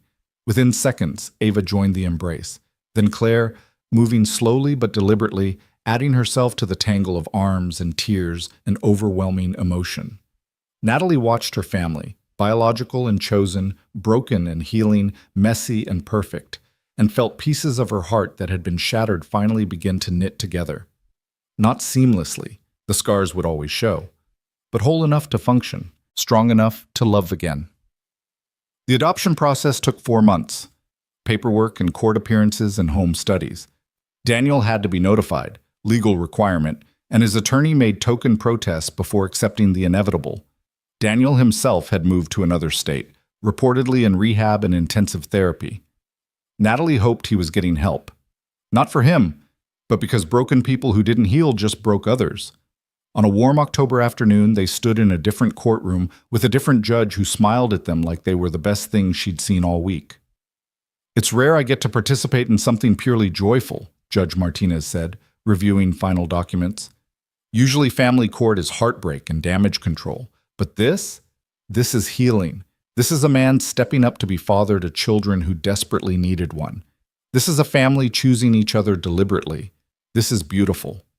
She signed papers with flourish, stamped documents officially, and declared, by the power vested in me by the state of California, Ethan James Cole is hereby recognized as the legal father of Claire Elizabeth Carver, Mason Thomas Carver, and Ava Grace Carver, with all rights and responsibilities that entails. Congratulations. Ethan pulled all 3 children into his arms, his voice breaking as he said, I love you. All of you. So much. We love you too, Dad, Claire whispered, using the title for the first time. Dad. Simple word. Enormous weight. Ethan closed his eyes against overwhelming emotion, holding his children because they were his now, legally and forever, and probably sending prayers of gratitude to the family he'd lost, thanking them for leading him to this second chance. The celebration afterwards was pure joy. Anna had prepared a feast. Michael brought champagne for adults and sparkling cider for kids. Dr. Chen attended, smiling at her patient's progress. Jackson and Torres showed up with a ridiculous cake shaped like a toolbox because Ethan always fixed things. Friends from school, neighbors who'd supported them, even Judge Peters who'd presided over the restraining order hearing, all gathered to celebrate family built from ashes. That evening, after everyone left and the children finally went to bed exhausted from excitement, Natalie and Ethan ended up on their patio. Their spot. The place where they'd kept watch over healing and confessed feelings and planned futures. How does it feel? Natalie asked, leaning against his shoulder. Being a father again? Terrifying. Amazing. Like I can breathe fully for the first time in 5 years. Ethan wrapped his arm around her, pulling her close. Thank you. For what? For trusting me, for letting me be part of this, for giving me purpose when I thought mine was gone forever. You saved us. I should be thanking you. We saved each other. That's how family works. Natalie tilted her face up, studying this man who'd become her partner, her children's father, her unexpected salvation. Ethan Cole, I love you. Took you long enough to say it. I'm slow sometimes, but I'm sure. I love you. I love our life. I love what we've built from something terrible. I love you too. Have for months. Probably fell in love the moment you believed me without question and chose your kids instantly. That's when I knew you were extraordinary. I'm really not. You really are. He kissed her then, soft and sure and filled with promise. Their first real kiss without fear or hesitation, without worry that they were moving too fast or confusing the children. Their first kiss as committed partners building something permanent. When they broke apart, Natalie rested her forehead against his. Think we'll make it, long term? I think we've survived worse than normal relationship challenges. I think we communicate and work together and put the kids first. I think we have better odds than most. That's not very romantic. You want romantic? Fine. I think you're the love of my life. I think we were supposed to find each other exactly when we did. I think we'll grow old together watching our kids become amazing adults. I think we'll have grandchildren someday who'll call me grandpa and drive us crazy in the best ways. I think this is forever. That's better. They sat under stars surrounded by the sounds of home, pool filter humming, wind chimes from Ava's craft project tinkling, the house settling into comfortable night sounds. Inside, 3 children slept peacefully, protected and loved. Tomorrow would bring challenges because healing was ongoing. But tomorrow would also bring small joys, Mason's soccer practice, Claire's orchestra rehearsal, Ava's art class, normal life, extraordinary only in its ordinariness. You know what I realized today? Natalie said softly. Daniel tried to destroy us. He tried to break my children, to make them believe they were worthless and unwanted. And instead, his cruelty led us to you, led us to healing, led us to becoming stronger. He meant to cause damage, and instead he accidentally brought us the person who'd help us rebuild. I don't think it was an accident. I think the universe has a way of balancing scales. You believe that? I have to. Otherwise, losing Rebecca and Emily was meaningless suffering. But if their deaths led me here, to saving your children, to becoming part of this family, then maybe there's purpose in pain. Maybe tragedy can transform into something beautiful if we let it. That's a lot of faith. Yeah, but look at us. Broken people who found each other and built something whole. If that's not proof of possibility, I don't know what is. Natalie thought about the journey that had brought them here, the trauma and terror, the legal battles and sleepless nights, the therapy sessions and hard conversations. She thought about her children's resilience, their capacity to trust again despite betrayal. She thought about Ethan's courage in opening his heart after devastating loss. She thought about her own growth from absent workaholic to present mother. We're going to be okay, she said, and for the first time in years she believed it completely. Better than okay. We're going to be happy. Happy sounds nice. Happy sounds perfect. Months turned into years. Claire graduated high school with honors and a full scholarship to Juilliard. Mason became an engineer using skills Ethan had taught him in that garage workshop. Ava pursued art, her work displayed in galleries, still drawing families with love evident in every line. They all returned home regularly, filling the house with laughter and arguments and the comfortable chaos of family. Claire brought boyfriends for Ethan's approval. Mason called for advice on job offers and apartments. Ava came home with paint in her hair and wild stories about the art world. And through it all, Natalie and Ethan remained the foundation. Not perfect, they argued about finances and parenting approaches and whose turn it was to clean the garage, but solid, committed, choosing each other daily. On their wedding day, a small ceremony in the backyard 5 years after the adoption, Claire gave a toast that left everyone in tears. Most people don't get to choose their family, she said, glass raised. Biology decides, and you make the best of it.